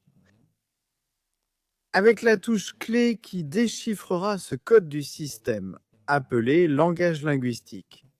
Pourquoi est-ce que je parle ainsi? Parce que j'ai besoin de réveiller Néo, mais dans l'ombre, tu trouves de ça normal? 7000 personnes à Vistalegre. L'autre jour, sans médias ni partage, toi tu m'as partagé et je t'en suis très reconnaissant. Victor, profils éveillés, etc. Mais personne d'autre. Pourquoi? Et ça fait peur, même s'il ne passe pas dans les médias. Pourquoi, bordel, ce type sans passer dans aucun média, en le shadowvanisant, etc. Il a rempli Vistalegre en 4 mois, avec un nouveau parti. Que se passe-t-il ici? Pourquoi ce type dit-il à tout le monde de ne pas dire qu'il vote maintenant pour lui? Parce que moi, je le dis à tous mes adhérents, n'allez surtout pas dire que vous votez pour moi. Les gens ne comprennent pas, mais le système et toi savez pourquoi je le fais. Parce que si Indra n'a pas de données concrètes sur les districts où je suis fort, ils ne sauront pas quel bureau de vote ils doivent manipuler. Ainsi, j'ai plus de flexibilité avec mon logiciel. De leur routine de zéro contre la fraude électorale, etc. Il faut tromper, mentir et manipuler le système pour le surprendre et le détruire. Sinon, c'est impossible. Tu deviens un autre Pépé, un autre Santiago, ou elle. Des personnes qui, depuis 30 ans, vivent du système qu'elles apprécient, car c'est leur mode de vie. Ils ne savent rien faire d'autre, et c'est comme ça que nous allons les vaincre. Voici une question à propos de Vox. Pourquoi les personnes qui veulent une alternative politique devraient-elles voter pour moi et non pour Vox? Ils ne devraient pas, en fait, qu'ils votent pour qui ils veulent. S'ils veulent voter pour Santiago, qu'ils votent pour Santiago. Moi, ça m'est égal qu'on vote pour moi, c'est pour ça que je vis si tranquillement. Comment ça t'est égal qu'on vote pour toi? Sans voix, tu ne peux pas changer les choses. Ça m'est égal qu'on vote pour moi. Mec, vraiment, non, ce n'est pas mon principe, tu vois. Justement parce que ça m'est égal qu'on vote pour moi. C'est ce que je vis sans autant de stress avec la politique, hein, parce que la partie du succès électoral m'importe peu. Mon but est d'obtenir le meilleur résultat électoral, mais je ne me surmène pas pour autant. Pourquoi ferais-je plus d'efforts? Pouvoir être dans une assemblée de grélénaux et éveiller le plus grand nombre d'esprits possible pour lutter contre le système. Cette structure que j'ai créée est parallèle, c'est-à-dire parallèle, non pardon, pas durable, elle est temporaire, elle a sa vie en ce moment. Nous sommes à l'apogée du début et elle mourra parce qu'elle est composée d'êtres humains. Je veux quelque chose qui soit éternel dans la vie de quelqu'un. Depuis que tu t'es réveillé et as vu la vérité avec la pandémie, tu t'es dit « Waouh, je ne peux plus rester endormi ». Toi, le système ne va plus jamais te tromper. Je vais être très critique mentalement, ça ne va pas être si facile. La caverne de Platon, bien sûr. Une fois sorti de la caverne de Platon, tu sauras toujours que tu y es en y retournant. Cela a bien plus de valeur pour moi que la confiance noble et digne que m'accordent les gens en votant pour moi. Qu'est-ce qui est nécessaire? Bien sûr, c'est justement cela qui nous permet d'entrer au niveau autonome, au niveau national, et de pouvoir dénoncer la corruption comme nous l'avons déjà fait auparavant. Parce que les gens oublient que je me suis présenté aux élections européennes sans programme électoral. Je ne voulais pas que les gens votent pour moi sur des promesses vides comme tous les partis. Je souhaitais que les gens votent pour moi en se fondant sur mon travail public et transparent durant 5 ans, au-delà de mes affaires, notamment Coldo-Avalo-Cerdan. Armengol, échauffe-toi, tu vas entrer. Nous avons découvert ta personne de paille derrière l'affaire des hôtels, tu te souviens? Eh bien, on l'a déjà, alors chauffe le banc, parce qu'il ne reste plus beaucoup de temps à Armengol avant de devenir présidente du Parlement national. C'est dommage que ce soit à nous de gérer cela sans ressources économiques pour l'Union des étudiants de France, l'Union des étudiants de France, et sans dépolitiser la proposition. La police nationale et la garde civile devraient faire ce travail bien mieux avec plus de ressources, car ils ont déjà des agents brillants. Comment expliquer que le coût de la vie augmente à des niveaux inimaginables et que le salaire, en revanche, reste le même, voire diminue? Dans certains cas, parce qu'il existe des élites extractives organisées sous la forme de ce qu'on appelle l'État. L'État veut seulement que tu travailles, que tu paies et que tu te taises. C'est pourquoi il ne se soucie absolument pas de ta vie. Dans un trou à rats, en priant pour que tes grands-parents meurent afin de voir si tu hérites d'une maison, si tes grands-parents en ont une, en passant plus d'1 heure, peut-être, aller au travail pour un salaire, je le répète, de merde, mais bon, avec l'énorme luxe que te donne le fait de pouvoir t'offrir Netflix et de vivre dans cette ignorance pleine d'espoir qui n'arrive jamais. Pendant ce temps, ton quartier devient de plus en plus dangereux. Tes amis sont de plus en plus vieux. Tu vois la vie défiler, approcher de la trentaine, puis de la quarantaine, etc. Et tu n'as même pas de maison. Tu ne peux pas t'offrir une voiture. Tu ne peux même pas te permettre d'économiser. Vous dites que les jeunes ne dépensent pas dans des bêtises. Mais excusez-moi, vous, chers retraités, achetiez une maison en 5 ou 10 ans aujourd'hui. Même en 35 ans, ce n'est plus possible, car on n'obtient même pas de prêt immobilier. Parce que, bien sûr, les banques font des affaires autrement. Avec le bulletin officiel de l'État, avec des concessions publiques massives. Pourquoi? Parce que, par exemple, le parc immobilier est artificiellement gonflé. Les politiciens veulent un logement cher, car les municipalités se refinancent avec le terrain qui appartient aux citoyens, non à elles. Si tu retires toutes les taxes ajoutées comme l'impôt sur les transmissions patrimoniales, la taxe sur la valeur ajoutée, etc., l'impôt sur les transmissions patrimoniales sans ces taxes. Pour la première résidence de chaque Espagnol, ce prix baisse de 25 à 30%. Rien qu'en faisant ça, pas de subvention, ni d'aide. Avec la liberté et en supprimant les impôts, ça baisse de 30%, bordel. C'est exactement ce qu'on demande à tous les jeunes dans une banque. comme apport. Littéralement, ce serait l'équivalent d'un apport qu'un jeune ne peut pas se permettre aujourd'hui. Ils avaient déjà un appartement, c'est facile d'en avoir un. Jésus Gilles l'a fait à Marbella. Franco l'a aussi fait en construisant 5 millions de logements. Pedro Sanchez en a promis 165 000, mais n'en a réalisé que 4,85%. Tu trouves ça normal? Et à quoi cela est-il dû? C'est parce qu'on suppose que les partis politiques, le Parti populaire et le Parti socialiste, ont gouverné ici. Le Parti populaire et Vox pourraient gouverner, sauf si nous arrivons avant pour leur imposer les plus grandes réformes du pays en matière de logement. Parce que pour moi, si cela dépend de moi, je t'assure que je vais transformer le pays en un paradis fiscal du logement. Pour que chaque foutu espagnol ait sa maison, ce qui est un droit inscrit dans la Constitution. Putain, oui, il t'explique bien que ce n'est pas ainsi. Je comprends les vicissitudes de la loi, mais malgré tout, chaque Espagnol doit pouvoir se permettre sa maison s'il n'est pas un esclave. C'est ce que je dirais parce qu'ici, dans le monde de l'entrepreneuriat dans lequel je suis impliqué, ils disent non.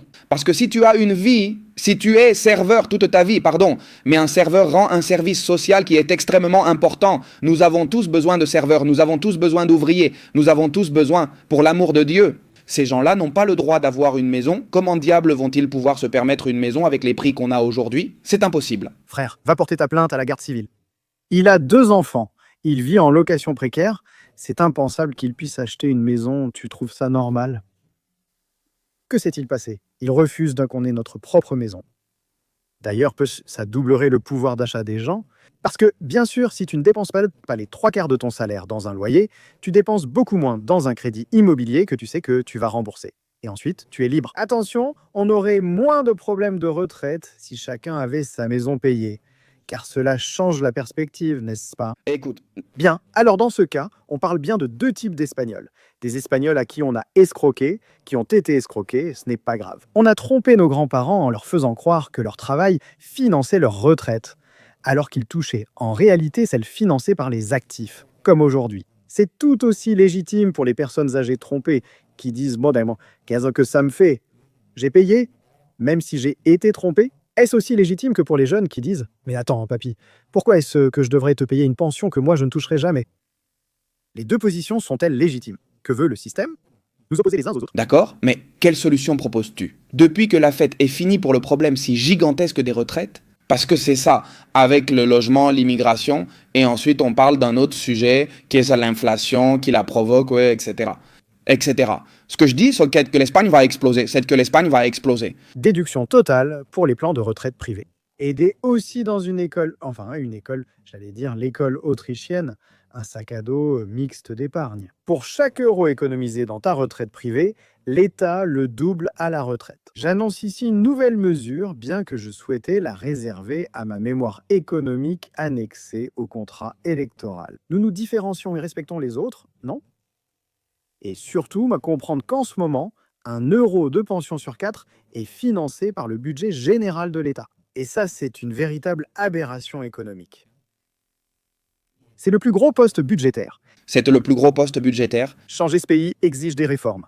Pour les retraites, les gens disent non, qu'il ne faut pas supprimer les petits organismes, qu'il ne faut pas faire ceci ou cela.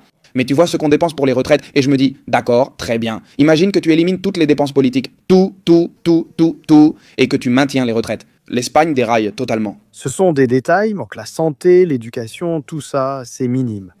Le système de retraite, c'est ça. Soit tu le changes, soit on a un problème. On a déjà un problème. C'est pour ça, disent tous les gouvernements. Il ne faut pas accueillir 5 millions d'immigrés, ni avoir 5 millions de mamans espagnoles souhaitant être mères. Presque toutes les femmes de ce pays. Mais elles ne vont pas les avoir parce qu'elles n'ont pas de logement ou de salaire décent, ou qu'elles sont étouffées par les impôts, ou les travailleurs indépendants, déjà les plus maltraités, à qui on augmente encore cotisations et charges. Au final, comment veux-tu avoir un bébé si tu n'as même pas de maison ni de salaire? Tu veux avoir un bébé dans ce monde pour t'en occuper, non? Si on défend la question du logement, ce que je veux faire, je t'assure que la maternité explose. Nous n'avons pas à faire venir la moitié de l'Afrique pour compenser un système de retraite pyramidal et frauduleux. Et qu'est-ce qu'on fait avec les petits vieux qui ont maintenant leur retraite? Les petits vieux qui ont maintenant leur retraite, ils doivent comprendre 3 choses. D'abord, pour 50 € de plus par an, tu changes ton quartier en Maghreb.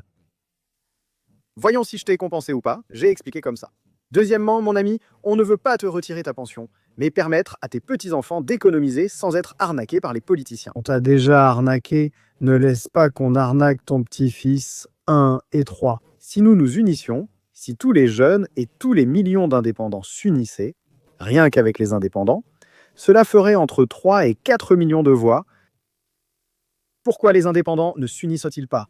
Pourquoi n'existe-t-il pas une organisation vraiment forte d'indépendants? Ce monsieur Lorenzo Amar, tout ce qu'il a fait pendant 30 ans, ce n'est pas améliorer la vie des indépendants. Il ne fait que toucher des subventions, donner de petites formations et placer sa famille. Tu ajoutes dans la structure de l'Association des travailleurs indépendants principale, Association des travailleurs indépendants d'Espagne, le nom Amar. Et tu vas voir combien de postes de travail dans l'organisation subventionnée portent ce nom. De son cousin à son beau-père, son oncle, son beau-frère, sa femme, tous bien placés. Ils ne défendent pas. Ce sont des lobbies créés artificiellement par l'État lui-même pour ne pas défendre les indépendants. Je suis le seul parmi les 720 eurodéputés à être encore inscrit comme indépendant. Je continue à travailler comme indépendant parce que, comme tu le sais, tout ne vient pas du salaire dont je dois vivre, donc je continue à travailler. Mais je vais te dire, si nous ne nous unissons pas, les indépendants de ce pays, on va droit dans le mur. Alors unissons-nous, organisons-nous. Et qu'est-ce qu'on fait de tous ceux qui vivent de l'État? Qu'est-ce qu'on fait avec le réseau de clientèle des parasites qui touchent un petit salaire, qui vont de 10h du matin à 13h pour envoyer 4 mails, vérifier 4 bricoles et malgré tout, on leur verse un gros salaire. Comment rendre l'État plus efficace? Nous avons calculé, Jota, qu'il y a au moins 1,2 million de salaires à supprimer. Soit tu changes ton employabilité, intelligence artificielle, etc. Aucun autre parti ne te dira que tu risques de te retrouver à la rue, car ils sont là. Non, non, qu'ils votent pour nous, les profiteurs et les parasites, ça m'est égal. Parasite du système public espagnol. Tu n'es pas fonctionnaire et n'as jamais passé de concours.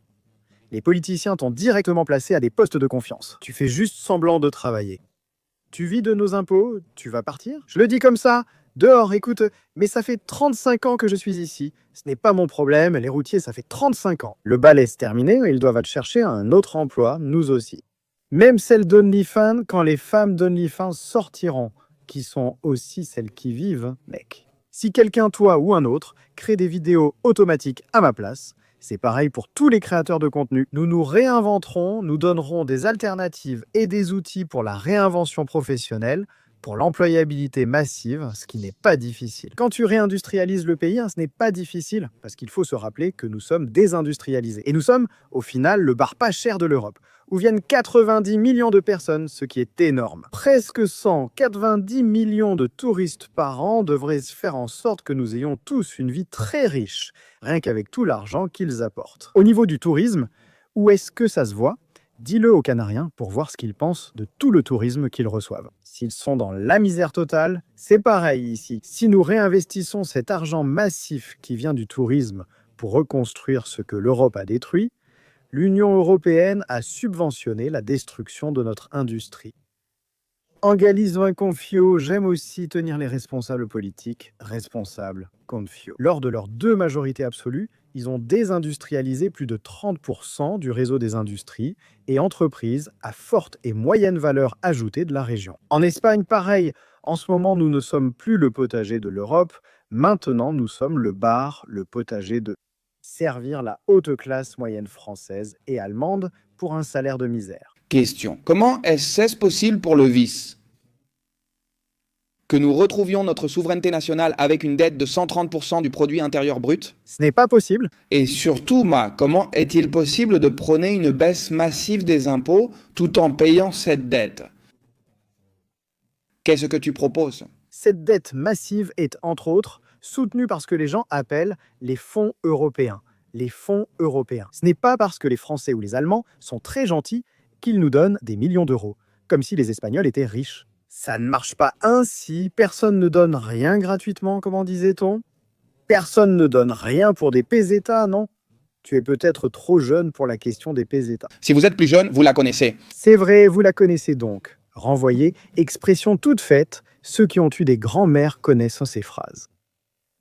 Évidemment, c'est une émission de dette, de la dette bon marché, de la dette. Si je lance ce genre d'initiative, et ensuite Ursula von der Leyen me dit « Eh, Alvise, c'est quoi cette histoire de macro-prison où tu vas mettre tous les politiciens corrompus et tous les autres, les esciboadi entre as. C'est quoi cette histoire de déportation massive des immigrés illégaux? C'est quoi cette histoire de réduire les impôts? et de faire en sorte que les indépendants ne paient que sur leurs bénéfices et non sur leur chiffre d'affaires. Alvise, c'est quoi cette histoire de vouloir changer l'Espagne à ta façon? Même si 6 millions d'Espagnols ont voté pour toi, si tu fais ça, peu importe combien d'Espagnols t'ont soutenu, moi, en tant que président de la Commission européenne, je vais t'exécuter devant les créanciers comme ils l'ont fait avec la Grèce, et tu vas faire faillite. Défaut? L'Union européenne peut agir ainsi car, à cause de la dette publique, on a perdu notre souveraineté. Ce que tu dis, comment en baissant les impôts, tu réduis aussi cette dette? Eh bien, tout est négociable, mon ami. Si j'ai appris quelque chose en politique, c'est que ceux qui aboient le bas le plus mordant le moins. Nous avons aussi un avantage que la France et l'Allemagne n'ont pas, qu'ils pouvaient utiliser avec la Grèce, mais pas avec nous. Nous avons nos frères mayas de l'Atlantique et oublions ce que créera signifie. S'ils agissent ainsi, ils savent que c'est le début de la fin de l'Europe, car nous pouvons nous unir à tout le monde hispano-américain. Ils ont aussi du pouvoir sur eux? Eh bien, mais nous pourrions diriger. Oui, parce que voyons, Tu es hispanique? je suis d'accord avec toi, mais laisse-moi, je vais confronter cette vision, parce qu'au final, je la trouve très romantique. Et un référendum? Que le peuple espagnol décide s'il veut rester ou non, c'est européen. Non. Et moi, non, évidemment, je n'ai rien à voir avec les Européens, je ne les aime pas, ce ne sont pas mes frères. J'ai bien plus en commun avec mes frères chiliens, vénézuéliens et mexicains que j'y serai dans très peu de temps. Ah, tu vas au Mexique? Je vais au Mexique Je vais au Mexique. Quand est-ce que tu y vas? Raconte-moi. le mois prochain, les 15 et 16 novembre. Mon Dieu. Je vais assister à une conférence conservatrice. Putain. J'adore le Mexique. Ils ont d'énormes problèmes et il faut qu'on s'unisse tous pour essayer d'y mettre fin. La seule chose dont je sois absolument certain, c'est que, malheureusement, les griffes de la Banque internationale sont profondément en crise en Amérique hispanique. Sont-ils à l'origine de la légende noire? Ils ignorent, monnaie, que nous avons été le premier empire qu'ils ont détruit et que la capitale était ici, de ce côté de l'Atlantique. Mais pour revenir au sujet, C'était des colonies, c'était des territoires d'outre-mer. je le sais, Oui. c'était des vice-royautés, pas des compatriotes. Hein? Toi, l'Indien? Non, ce n'était pas comme ça. Mais à la fin de la journée, tu ne trouves pas que c'est très romantique cette vision où nous nous unirions à nos frères hispano-américains? Non, d'abord parce qu'eux aussi sont sous l'emprise des banques, des fonds d'ici. L'idée d'une Union européenne avec les Français ou Allemands, après s'être entretués, était encore plus romantique. Mais Qui possède et contrôle l'Union européenne, Louis? Et pourquoi a-t-elle été créée? À la fin de la journée, le début était très différent d'aujourd'hui. je considère que l'Union européenne est, depuis sa création, un cancer visant à affaiblir les nations européennes. C'est possible, mais je rapporte ce qu'on nous a dit. Ah, entre ce qu'on nous a dit et ce que c'est, C'est très différent. D'abord, il y avait l'accord sur l'acier. pour éviter d'autres conflits, Et cela ne me semblait pas mauvais, un accord économique entre personnes libres et égales. Nous ne sommes pas la dernière petite pute de l'Europe, alors qu'on traite mieux le Maroc, qui exporte plus de tomates vers l'Union européenne sans en être membre, que le secteur primaire espagnol. et sans les réglementations auxquelles est soumis le secteur primaire espagnol. C'est-à-dire, nous leur achetons, C'est-à-dire, regarde, l'absurdité. Nous demandons aux agriculteurs espagnols de respecter les mesures écologiques, de ne pas pulvériser avec certains produits, d'être super, hyper, méga méticuleux avec n'importe quelle loi qui a été adoptée. Et en même temps, ils achètent des tomates au Maroc, qui n'a pas à respecter tout ça, ni aucun type de contrôle. Où est la logique? non la bonne, oui, elle là, c'est comme. Pourquoi l'Union européenne a-t-elle voulu réduire massivement les exportations du secteur agricole, de l'agriculture et de l'élevage espagnol? C'est bien moins cher pour la France et l'Allemagne d'importer du Maroc ou de l'Est, pas d'Espagne qui possède une industrie propre et massive. Qu'ont-ils fait? Ils ont subventionné la ruine du secteur primaire espagnol, importé à bas prix le blé d'Ukraine, tous les fruits et légumes du Maroc, etc. Nous avons laissé faire et permis qu'ils brisent le statu quo du pouvoir en Espagne, notamment à cause de la partitocratie espagnole, dont tous sont responsables. Autant ceux qui ont fait partie du Parti populaire pendant 25 ou 30 ans que ceux qui ont fait partie du Parti socialiste, c'est la même merde. Il faut qu'on le comprenne une bonne fois pour toutes. J'ai sans doute plus de foi que toi en pensant que les générations hyper connectées apportent une solution grâce à ce machin-là. Moi, je suis en train de faire Je vais te dire un truc. Je m'efforce beaucoup de lutter contre la légende noire et d'unir les liens hispaniques.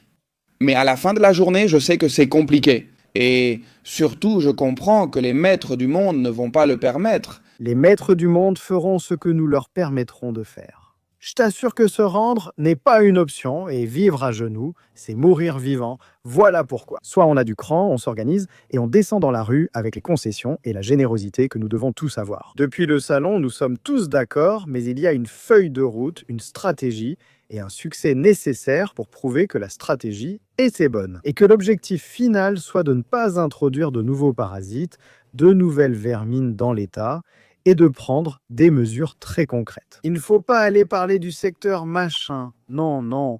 Il faut aller à l'origine, au germe sur lequel repose cette matrice. Information, médias de communication. Représentativité à la loi électorale. Excuse-moi, je t'implique car c'est le sujet le plus difficile à aborder avec toi. La genèse de la matrice, c'est quoi, Alvise? Quelle est la genèse? Où est-elle? Où réside-t-elle? Parce que les pharmaceutiques, c'est une extinction de la matrice, de la tête du serpent. Les médias sont aussi d'autres outils. Il y a aussi l'industrie du divertissement qui nous distrait. Instaurer des idées qui subvertissent la culture et l'identité des nations, afin que les gens s'éloignent de leur identité. Si nous en sommes là aujourd'hui, c'est surtout grâce à eux, à l'industrie de l'énergie et à l'industrie hermométistique. Mais à quelle échelle la tête du serpent? Parce que le système financier et l'argent fiat doivent disparaître. Nous ne pouvons plus dépendre d'un petit groupe qui imprime de l'argent à la Réserve fédérale des États-Unis d'Amérique. Qu'ont en commun le système fiduciaire, le système financier, la grande banque, les banques centrales, Hollywood et la grande industrie pharmaceutique? Eh bien, que les gens tirent leurs propres conclusions, il n'y a qu'une seule chose que tous ont en commun. Nous le savons tous, ceux qui sont éveillés. Mais je ne vais pas te demander de le dire, parce que moi non plus je ne veux pas le dire. À la fin de la journée, je vois que... Toi, tu montes très haut, alors que moi, je ne vais pas aussi loin. Je me concentre sur les ennemis de mon pays, parce que pour lutter contre les grands, je dois d'abord défendre l'Espagne, qui est mon petit bout, dans ce monde si fou qu'est la terre sur laquelle nous marchons. D'abord, nous devons sécuriser notre maison, et une fois notre maison sécurisée, nous affronterons ce qu'il faudra affronter. Oui, je partage ton avis et trouve ton analyse très pertinente. Le problème, c'est Thomas, que notre maison n'est plus vraiment à nous, mais au vice-président. C'est que pour moi, ce n'est pas le cas. C'est que moi. C'est là que nous devons récupérer notre maison. Parce que là, tout de suite, et attention, non, si c'était un problème que seule l'Espagne avait, je te dirais mince, c'est dommage, mais la France a le même problème. L'Allemagne a le même problème. L'Angleterre, il a été le premier pays à tomber. Contrairement à ce que les gens pensent, l'Angleterre n'a plus de souveraineté nationale depuis l'an 1600. J'ai vécu 7 ans en Angleterre, à Leeds, en West Georgia, à 40 minutes au sud de Manchester. Et déjà là, à cette époque, je te parle d'il y a 15 ans, et déjà là, à cette époque, c'était un vrai problème. Comment les organisations pédophiles islamistes se cachaient-elles à Birmingham? Dans toutes ces zones, il a ensuite été prouvé qu'ils avaient violé systématiquement des milliers et des milliers de jeunes filles sans aucune responsabilité légale, parce qu'ils disaient que c'était un crime de haine. Et le système a tout couvert. Ils ont mis Tommy Robinson en prison, c'est bien ça, pour avoir divulgué les procès. Et aujourd'hui, il y a encore des gens qui croient qu'il n'y a pas de plan pour ça. Regarde, Tommy Robinson y est allé récemment. Une marche massive, La plus grande de l'histoire récente de l'Angleterre. Et regarde qui est en tête des sondages en Angleterre. Avec Réforme Royaume-Uni, qui est ce là-bas de Réforme Royaume-Uni, des gens lassés du système se sont organisés. Si eux gagnent, l'Angleterre a un avenir, oui. mais non, parce que je vais te dire une chose, c'est-à-dire un avenir pacifique, non. En Espagne, on n'est pas si mal pacifique, enfin c'est très difficile. En Angleterre, Concrètement, il va y avoir un conflit civil, sauf qu'il y a des déportations massives organisées par ceux qui ont le pouvoir politique. c'est bien ça le problème. Les gens ne sont pas dupes. Ils disent que la France va très mal. Non, non, non, c'est pire en Angleterre, mon ami. Parce qu'en Angleterre, ils ont le pouvoir politique. Ils ont des quartiers entiers, saturés. Je possède des vidéos montrant des personnes blanches égorgées dans la rue. C'est terrible et ils ne s'en rendent pas compte. Même la police n'y entre pas. Ce n'est pas terrible. Je te parle en connaissance de cause. J'ai vécu à Bantam Grill, je sais de quoi il s'agit, mais je ne comprends pas. En Espagne, on n'en est pas là et il existe déjà une solution facile si on agit. Si on agit dans cette génération et la suivante, cette décennie. Si on est mort, si on n'est pas mort, pour moi c'est clair. Si le Royaume-Uni a survécu longtemps ainsi, nous aussi. Nous avons un problème, mais tout cela a été encouragé au final. Merci, je veux juste préciser que je ne souhaite pas non plus t'embarrasser, Louise. Mais je trouve extrêmement nécessaire de parler du fait que l'inflation, la création de l'inflation, l'euro aussi connaît l'inflation. L'inflation est quelque chose, enfin, qui a beaucoup à voir avec la politique monétaire d'un pays. Non, ne plaisante pas, ça n'a rien à voir, c'est scientifique, mon pote. Peu importe qui est là, imagine que la fête est finie, elle arrive. Et toi, en étant dans l'euro, si eux décident d'imprimer encore et encore, l'inflation va t'affecter. Nous réclamons un référendum national pour que les Espagnols décident s'ils veulent rester soumis à l'Europe ou envisager d'autres options. Attends, c'est une autre question que je voulais te poser. Aucun parti politique espagnol n'a jamais proposé de référendum de sortie. Est-ce ce que tu veux? En finir avec les banques centrales? Les banques centrales sont la plus grande source de crise économique de l'histoire de l'humanité. Un citoyen indépendant ne peut accéder à la liberté financière tant que les banques centrales existent, comme l'a montré le dernier siècle et demi. C'est une réalité. Et ce qui se passe, mon ami, c'est que très peu de gens pourront t'expliquer comment fonctionne une banque centrale et de quelle manière elle influence l'économie nationale. Mais le plus important? Parce qu'ils ont voulu que nous restions analphabètes et qu'on n'ait pas d'éducation financière. Comment résoudre cela ? Eh bien, mon ami, cela se résout en comprenant que tu dois t'adresser au peuple espagnol. Ils en ont ras-le-bol de se faire voler, à cause des idéologies qui nous ont pris pour des imbéciles, en nous faisant débattre entre libéraux, sociaux-démocrates, communistes, socialistes, etc. Des idéologies pour les idiots, les ploucs et les analphabètes. Il faut faire comprendre au peuple espagnol que nous sommes tous des travailleurs face aux extractivistes, des bosseurs face aux parasites politiques, des gens qui se lèvent à 6 heures du matin pour aller travailler tous les foutus jours. Pour qu'on lui vole la moitié de son salaire, puis plus encore. On te vole la moitié de ce que tu gagnes, un tiers de ce que tu dépenses et consommes, et ensuite un quart de ce que tu économises.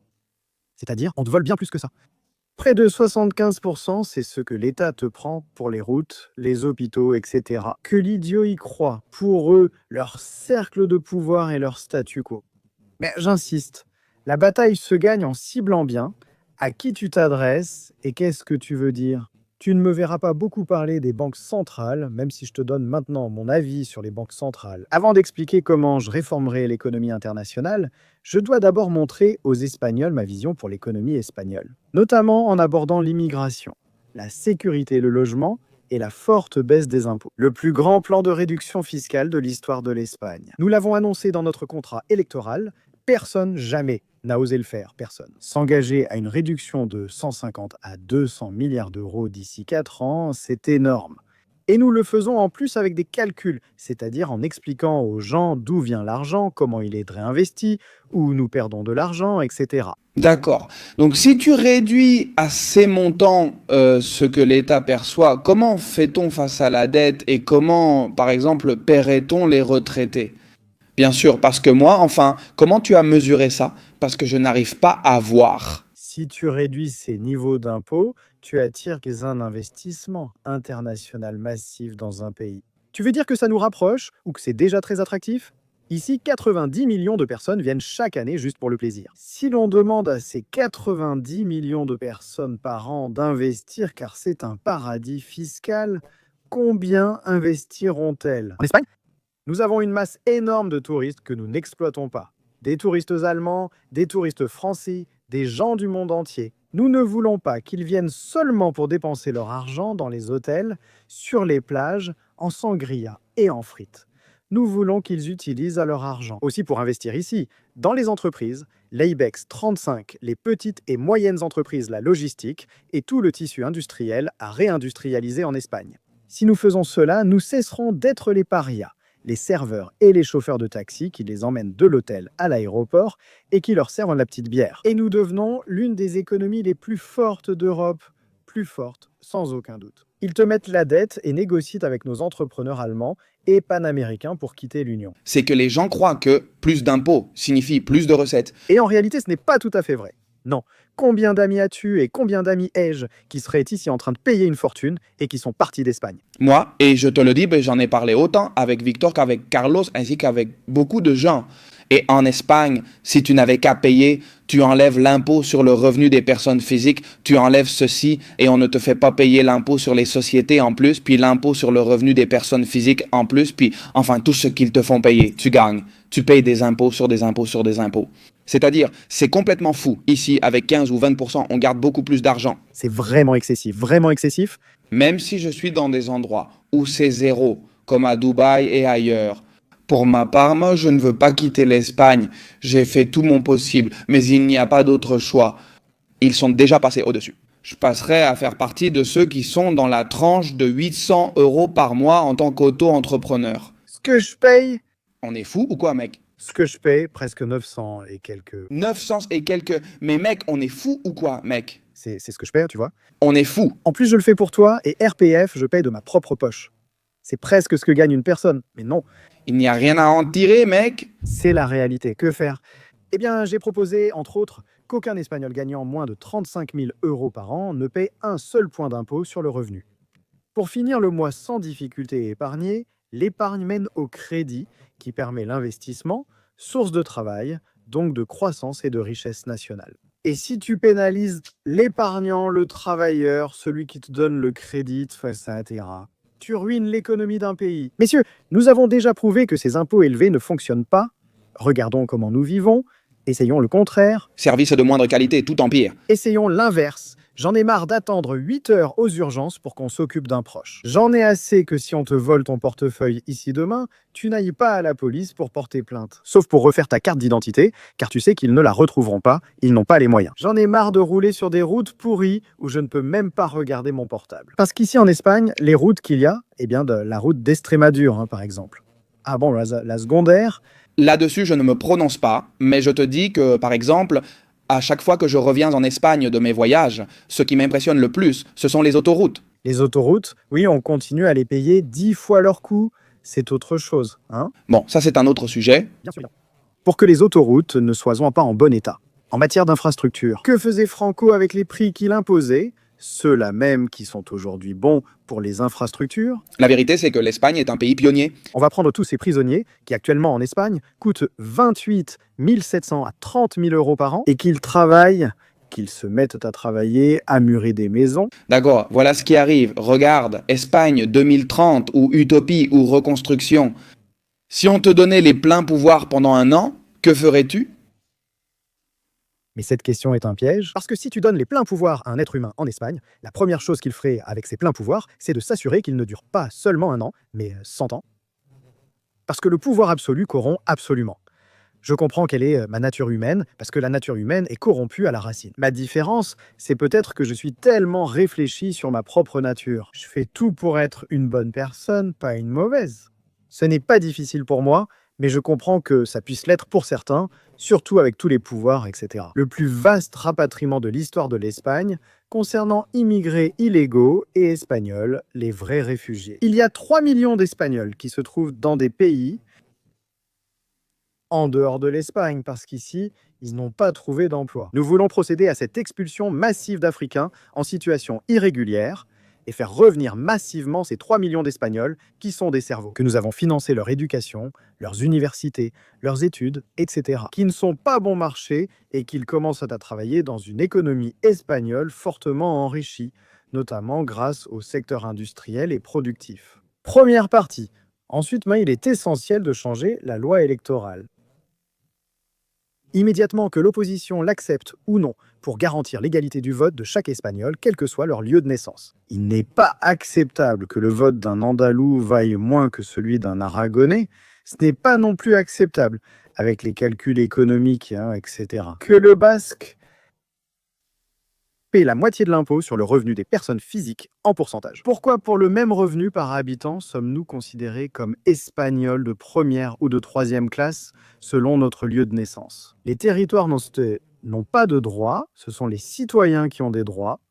Les territoires ne peuvent pas être détenteurs de ces droits. Aucun. Est-ce ce que disent les séparatistes catalans ou ce que disent les indépendantistes basques? C'est inacceptable. Il est inacceptable que le Parti nationaliste basque ait plus de représentation au Congrès, avec beaucoup moins de voix que moi. Il est inacceptable que, par exemple, tu puisses dire et faire tout le contraire de ce que tu as promis pendant ta campagne électorale. Et il n'y a aucune répercussion ni aucun outil du système pour te punir.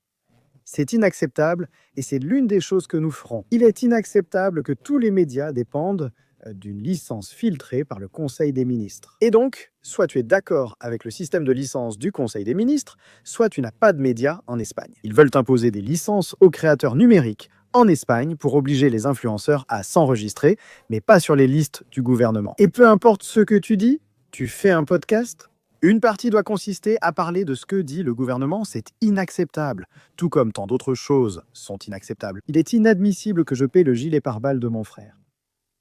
Après toute la communauté de la garde civile, parce que la garde civile n'a pas les ressources pour fournir un gilet pare-balles à tous ses agents. C'est inacceptable que policiers et gardes doivent toujours lutter pour partager des données criminelles à cause de deux bases distinctes. Parce que les corps sont politisés, les corps, pas les hauts responsables, qui sont des politiques et non des membres du corps, et ils doivent se battre pour leur mérite. Je ne veux pas que la police et la garde civile se battent entre elles, je veux qu'elles luttent ensemble contre le crime, contre le meurtrier, le violeur, le pickpocket que nous avons dans tous les métros de ce pays. Je ferai ces choses-là dès la toute première minute. En plus avec une étiquette qu'on m'a offerte, très drôle, avec mon nom écrit à la Donald Trump. Tu sais, en signant les ordres en grand pour que chacun voit ce qu'on signe, je pense que c'est tout à fait possible. Mais il faut, entre autres choses, que le peuple espagnol se réveille et comprenne que c'est absolument impossible. Si tu perds espoir, sombre dans le découragement et vois comme seule issue de quitter le pays. Ou si tu continues à voter pour des gens que tu connais. Pas seulement parce qu'ils ont accédé au pouvoir, mais parce qu'ils ont toujours vécu du système et profité de tes impôts. Tu ne verras jamais le chef d'un parti politique avec mon profil, parce que le profil d'un gars qui ne dépend pas de la politique. Connais-tu beaucoup d'entrepreneurs engagés en politique actuellement? Aucun. Qui tente, sauf celui qui ne sait rien faire d'autre. J'en suis un. Eh bien, appelle ça une aberration, parce qu'une aberration au sens strict du terme, c'est-à-dire une aberration qui n'est pas naturelle. Il est normal que des parias s'engagent en politique. Je m'y lance pour pouvoir regarder mes enfants en face demain. Dieu veuille que j'en ai, et que je puisse leur dire « Ton père a tout fait pour que ce pays ne devienne pas une décharge contrôlée par des élites étrangères qui ne nous voient que comme des rats mariés, des esclaves. Et comme moi, je ne veux pas vivre à genoux tant que je serai en Espagne, je ne vais pas me battre contre le système. Et tous ceux qui ressentaient ce que je ressens au fond de moi et qui savaient qui était l'ennemi, que vous le savez tous très bien, et que vous voulez unir vos forces avec générosité. Avec moi, vous trouverez plus qu'un homme politique. Vous trouverez un frère, et je le dis du fond du cœur. Comment imagines-tu l'Espagne dans 10 ans si tout se passe comme tu le souhaites? Tu veux une Espagne où être courageux ne coûte rien, et où être lâche coûte très cher. Une Espagne où les prisons servent à ce que les gens travaillent pour compenser les victimes, et non pas des prisons de luxe avec piscine et salle de sport. Une Espagne que les jeunes ne voudront pas quitter, parce qu'ils peuvent y réaliser leur projet de vie avec un logement de qualité. La payer en 7 à 10 ans, et que le plus grand problème d'un quadragénaire soit de savoir où acheter sa résidence secondaire près de la plage. Je veux une Espagne sûre, libre et respectée, attirant des investissements mondiaux, car cela a toujours été notre identité. L'Espagne n'a pas été par hasard le plus grand empire de l'histoire de l'humanité. Elle a été le plus grand empire mondial. Parce que dans notre sang, nous portons le fait d'être des conquérants, d'être des innovateurs, d'être courageux, nous l'avons dans le sang. Le seul problème a été que les ennemis de ce grand pays se sont rendus compte que la seule façon de nous contrôler était de ne pas affronter nos armées, mais en diminuant la capacité de conscience du peuple espagnol. Et cela, il faut le combattre avec générosité, j'insiste. J'invite tous, même ceux d'avis différents, à nous rejoindre, même si c'est juste pour lutter contre la fraude électorale et pour changer les cartels de l'information qui existent dans ce pays. Et la censure, pour que ce soit un délit passible de prison qu'un technicien d'un réseau social ferme ton compte sans ordonnance judiciaire. Cela devrait être un délit parce que cela porte atteinte à un principe fondamental qui est la liberté d'expression. Si ton compte est fermé ou censuré sans raison sur un réseau social, le technicien responsable doit-il aller en prison? Ou alors, 4 ans passent sans rien à cause du technicien ou de ta haine? Haine, vraiment?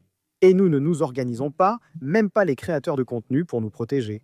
Pourquoi sommes-nous tous dispersés? C'est inacceptable pour notre survie. C'est pour ça que j'encourage et que je partage autant Victor, Pedro Herban, je partage Rescue You, avec qui j'ai bientôt une interview, je te partage toi, je partage tout le monde. Ce n'est pas parce que je sens que je vous aide, je sens que je ne peux être libre que si vous l'êtes aussi. Et si vous cessez d'être libre, le prochain, ce sera moi, si vous disparaissez. Ça me nuit à moi, pas parce que vous dites la même chose que moi, ni parce que vous pensez comme moi, mais parce que vous pouvez parler et penser librement. Si vous cessez, qui prendra la suite? C'est égoïste que je t'aide. C'est égoïste que je n'aide pas tout le monde. Qu'est-ce que je vais faire, hein? Je ne sais pas si j'ai réussi à m'expliquer. Tu ne t'es pas expliqué parfaitement. Alvis, je vais intervenir rapidement. Tu crois vraiment que la natalité dépend seulement de la liberté économique? Non, pas du tout. Cela se résout aussi grâce à ce que tu critiques. Cette mentalité wokiste affirme qu'avoir un enfant est absurde, égoïste ou nuisible pour la planète à cause du climat. Tu veux dire que tu ferais de la propagande d'État pour encourager la natalité? En fait, l'absence de propagande, c'est déjà de la propagande, Oui, ce serait de la propagande, mais il existe une propagande positive et une négative. de la même manière qu'il y en a. Moi, Je prendrai des mesures économiques et culturelles pour que de plus en plus de femmes qui souhaitent avoir des enfants puissent un peu le faire le plus rapidement possible, car c'est ce qui est le plus important. À quoi sert toute autre politique de sécurité s'il n'y a pas d'Espagnols pour en témoigner? Pour en profiter? Exactement, c'est-à-dire à quoi bon? La vie est ce qu'il y a de plus important, et la maternité est la chose la plus importante qui puisse exister. tu penses que chaque personne doit en avoir? Hier, j'ai déclaré publiquement ne pas croire en la démocratie ni au suffrage universel. Je considère qu'il devrait y avoir un système de points basé sur ce que tu apportes à la société. Ton vote devrait valoir plus ou moins. Es-tu prêt à défendre ton pays en cas de conflit armé? Ton vote compte plus, tu as des enfants. Ton vote compte plus, évidemment. Laisse-moi t'expliquer. Parce que tu contribues massivement à l'État, ton vote compte plus. Pourquoi est-ce que je pense ça? Parce qu'il est faux de dire que nous sommes tous égaux. Excuse-moi, ce n'est pas le cas. Et une personne qui n'a pas d'enfant ne regardera jamais. Et en ce moment, moi non plus, je n'en ai pas. Attention, ce serait à mon détriment, mais comment une personne sans enfant peut-elle voter en pensant au long terme? Autrefois, tous avaient des enfants. Nous partions à la guerre en pensant, je vais aller à la guerre parce que je ne sais pas dans quel pays je vais laisser mon fils. Comme je ne gagne pas ce conflit idéologique maintenant, aujourd'hui nous n'avons pas d'enfants. Nous vivons dans l'absolu, maintenant dans un individualisme radical, et il me semble qu'il y a certains facteurs qui soutiennent beaucoup plus le vote. Je comprends ton opinion, la question qui m'inquiète là, c'est que les systèmes de points seraient décidés par la classe politique. Et là, tu ouvres une porte très dangereuse. Ceci étant dit, je suis d'accord avec toi. Ceci étant dit, c'est très dangereux. Ceci étant dit, oui, je suis d'accord, et je l'ai dit publiquement. À suspendre temporairement le droit de vote à ceux qui, pendant une longue période, ont été subventionnés. Uniquement et exclusivement pour couper à la racine tous les réseaux clientélistes des partis politiques, cela s'applique dans certains pays d'Europe du Nord. Si tu as reçu des subventions d'un parti, ton vote ne devrait pas compter. Car nous séquestrons ta volonté. La volonté ne s'exerce que librement, sinon ce n'est pas une vraie volonté. Tu es un serviteur, c'est la seule chose qu'aujourd'hui je pourrais dire qui me convient, qui me sert. Ça me sert, non? Mais il faut voir comment cette note est sortie. Je ne comprends pas que des personnes non patriotes puissent voter. Vraiment, ça ne rentre pas dans ma tête parce que tu votes pour une nation et en même temps tu votes pour sa destruction. Oui, c'est impensable dans toute l'histoire que quelqu'un vote contre. C'est-à-dire, nous avons de véritables Judas au sein de notre nation qui sont capables de la regarder brûler. On ne devrait pas confier la décision sur l'état d'une nation à certains alors que d'autres existent aussi. Selon lui, cela dépend de qui paie des impôts. Moi aussi, je pense. Seuls ceux qui ne dépendent pas d'un parti. Ça te va, à moi? Ta réponse me va. Dernière question, Louise. Qu'est-ce qui te ferait sentir que ton projet a échoué? Mon projet échouerait au moment où j'aurais pris une décision. Non pas comme un Espagnol libre, mais comme un prisonnier ou un esclave.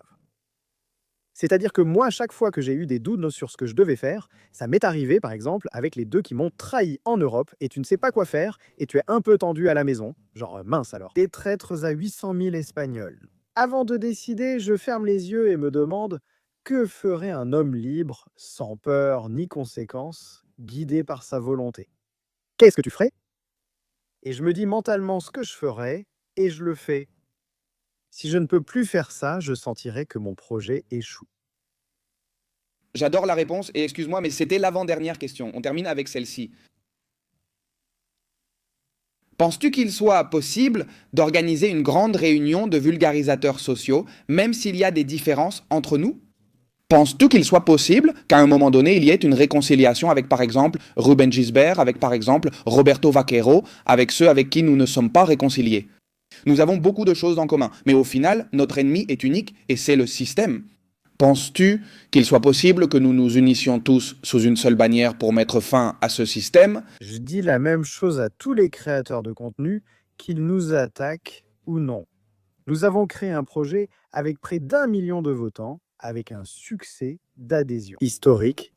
Je veux dire qu'il y a des partis qui ont besoin de 6 ans pour avoir la base d'adhérents que nous avons eue en 4 mois. Avec un projet aussi massif, historique, que nous venons de remplir Vista Alegre et que nous sommes déjà en train de réussir, c'est prouvé. J'ouvre les portes à tous ceux qui vraiment luttent pour ce que nous disons dans cette interview, c'est-à-dire la liberté. Il a les portes ouvertes pour qu'il se joigne comme une personne de plus, et nous veillerons sur ses droits et sur ses libertés en tant que citoyen. Je dis pareil aux dirigeants opposés à M. Féjot, comme M. Abascal. S'il existe un débat sur l'état de la nation, pourquoi pas sur celui de l'opposition?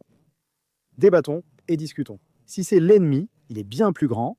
Vous affirmez ne pas faire partie du système, etc. Eh bien, débattons-en, discutons-en ici, je suis prêt à parler avec eux tous. Monsieur Abascal est en train de me faire exactement ce dont il se plaignait que le Parti populaire lui faisait. Serais-tu prêt à faire un débat public? J'aimerais débattre publiquement avec Monsieur Santiago, Abascal Condé et Monsieur Féjot, et avec ceux qui s'affrontent lors des prochaines élections générales, avec une représentation digne. Avec moi, Vox a une représentation importante. Et je pense, à cause de l'insécurité, etc., qu'elle est maintenant un peu plus renforcée. Monsieur Féjot est le principal parti d'opposition de ce pays. J'ai obtenu plus de 5% des voix aux élections européennes. Pourquoi n'avons-nous pas un débat, voyons? Et merci vraiment pour cette opportunité et cette interview, je t'en suis très reconnaissant. J'encourage ces personnes à venir ici, à s'asseoir et à discuter. Avec G? Mes questions seront assez similaires à celles que je t'ai posées. Eh bien, j'espère qu'ils se lanceront. Don Santiago Abascal, Don Fijo, Yolanda D, Irène Montero, chérie, je te vois souvent là-bas en Europe. Ne me fais pas une autre plainte pour le mot chérie, je le dis avec affection. Venez tous ici et on en parle, Irène. Ce qui arrive avec Irène est fou. Préfère-t-elle nous abreuver de discours de haine sur la machosphère? Alvise, ravi de t'avoir eu ici. Le plaisir est pour moi, sincèrement. Si tu veux conclure par un mot au public... Non. À quel point on en profite? Être libre et ne pas avoir l'affection d'un politicien dans la bouche qui t'empêche de prononcer « être libre » à tout moment. N'abandonnez jamais. Et voyons si vous me dites une fondation qui accepterait les 50. On en a déjà parlé, maintenant je ne vais pas le dire publiquement. Mais Incroyable. je n'en trouve aucune de surréaliste. Justice poétique, d'accord? Maintenant, une association qui s'occupe de veiller sur les mineurs placés et de leur apporter un soutien lorsqu'ils subissent des agressions sexuelles m'informe.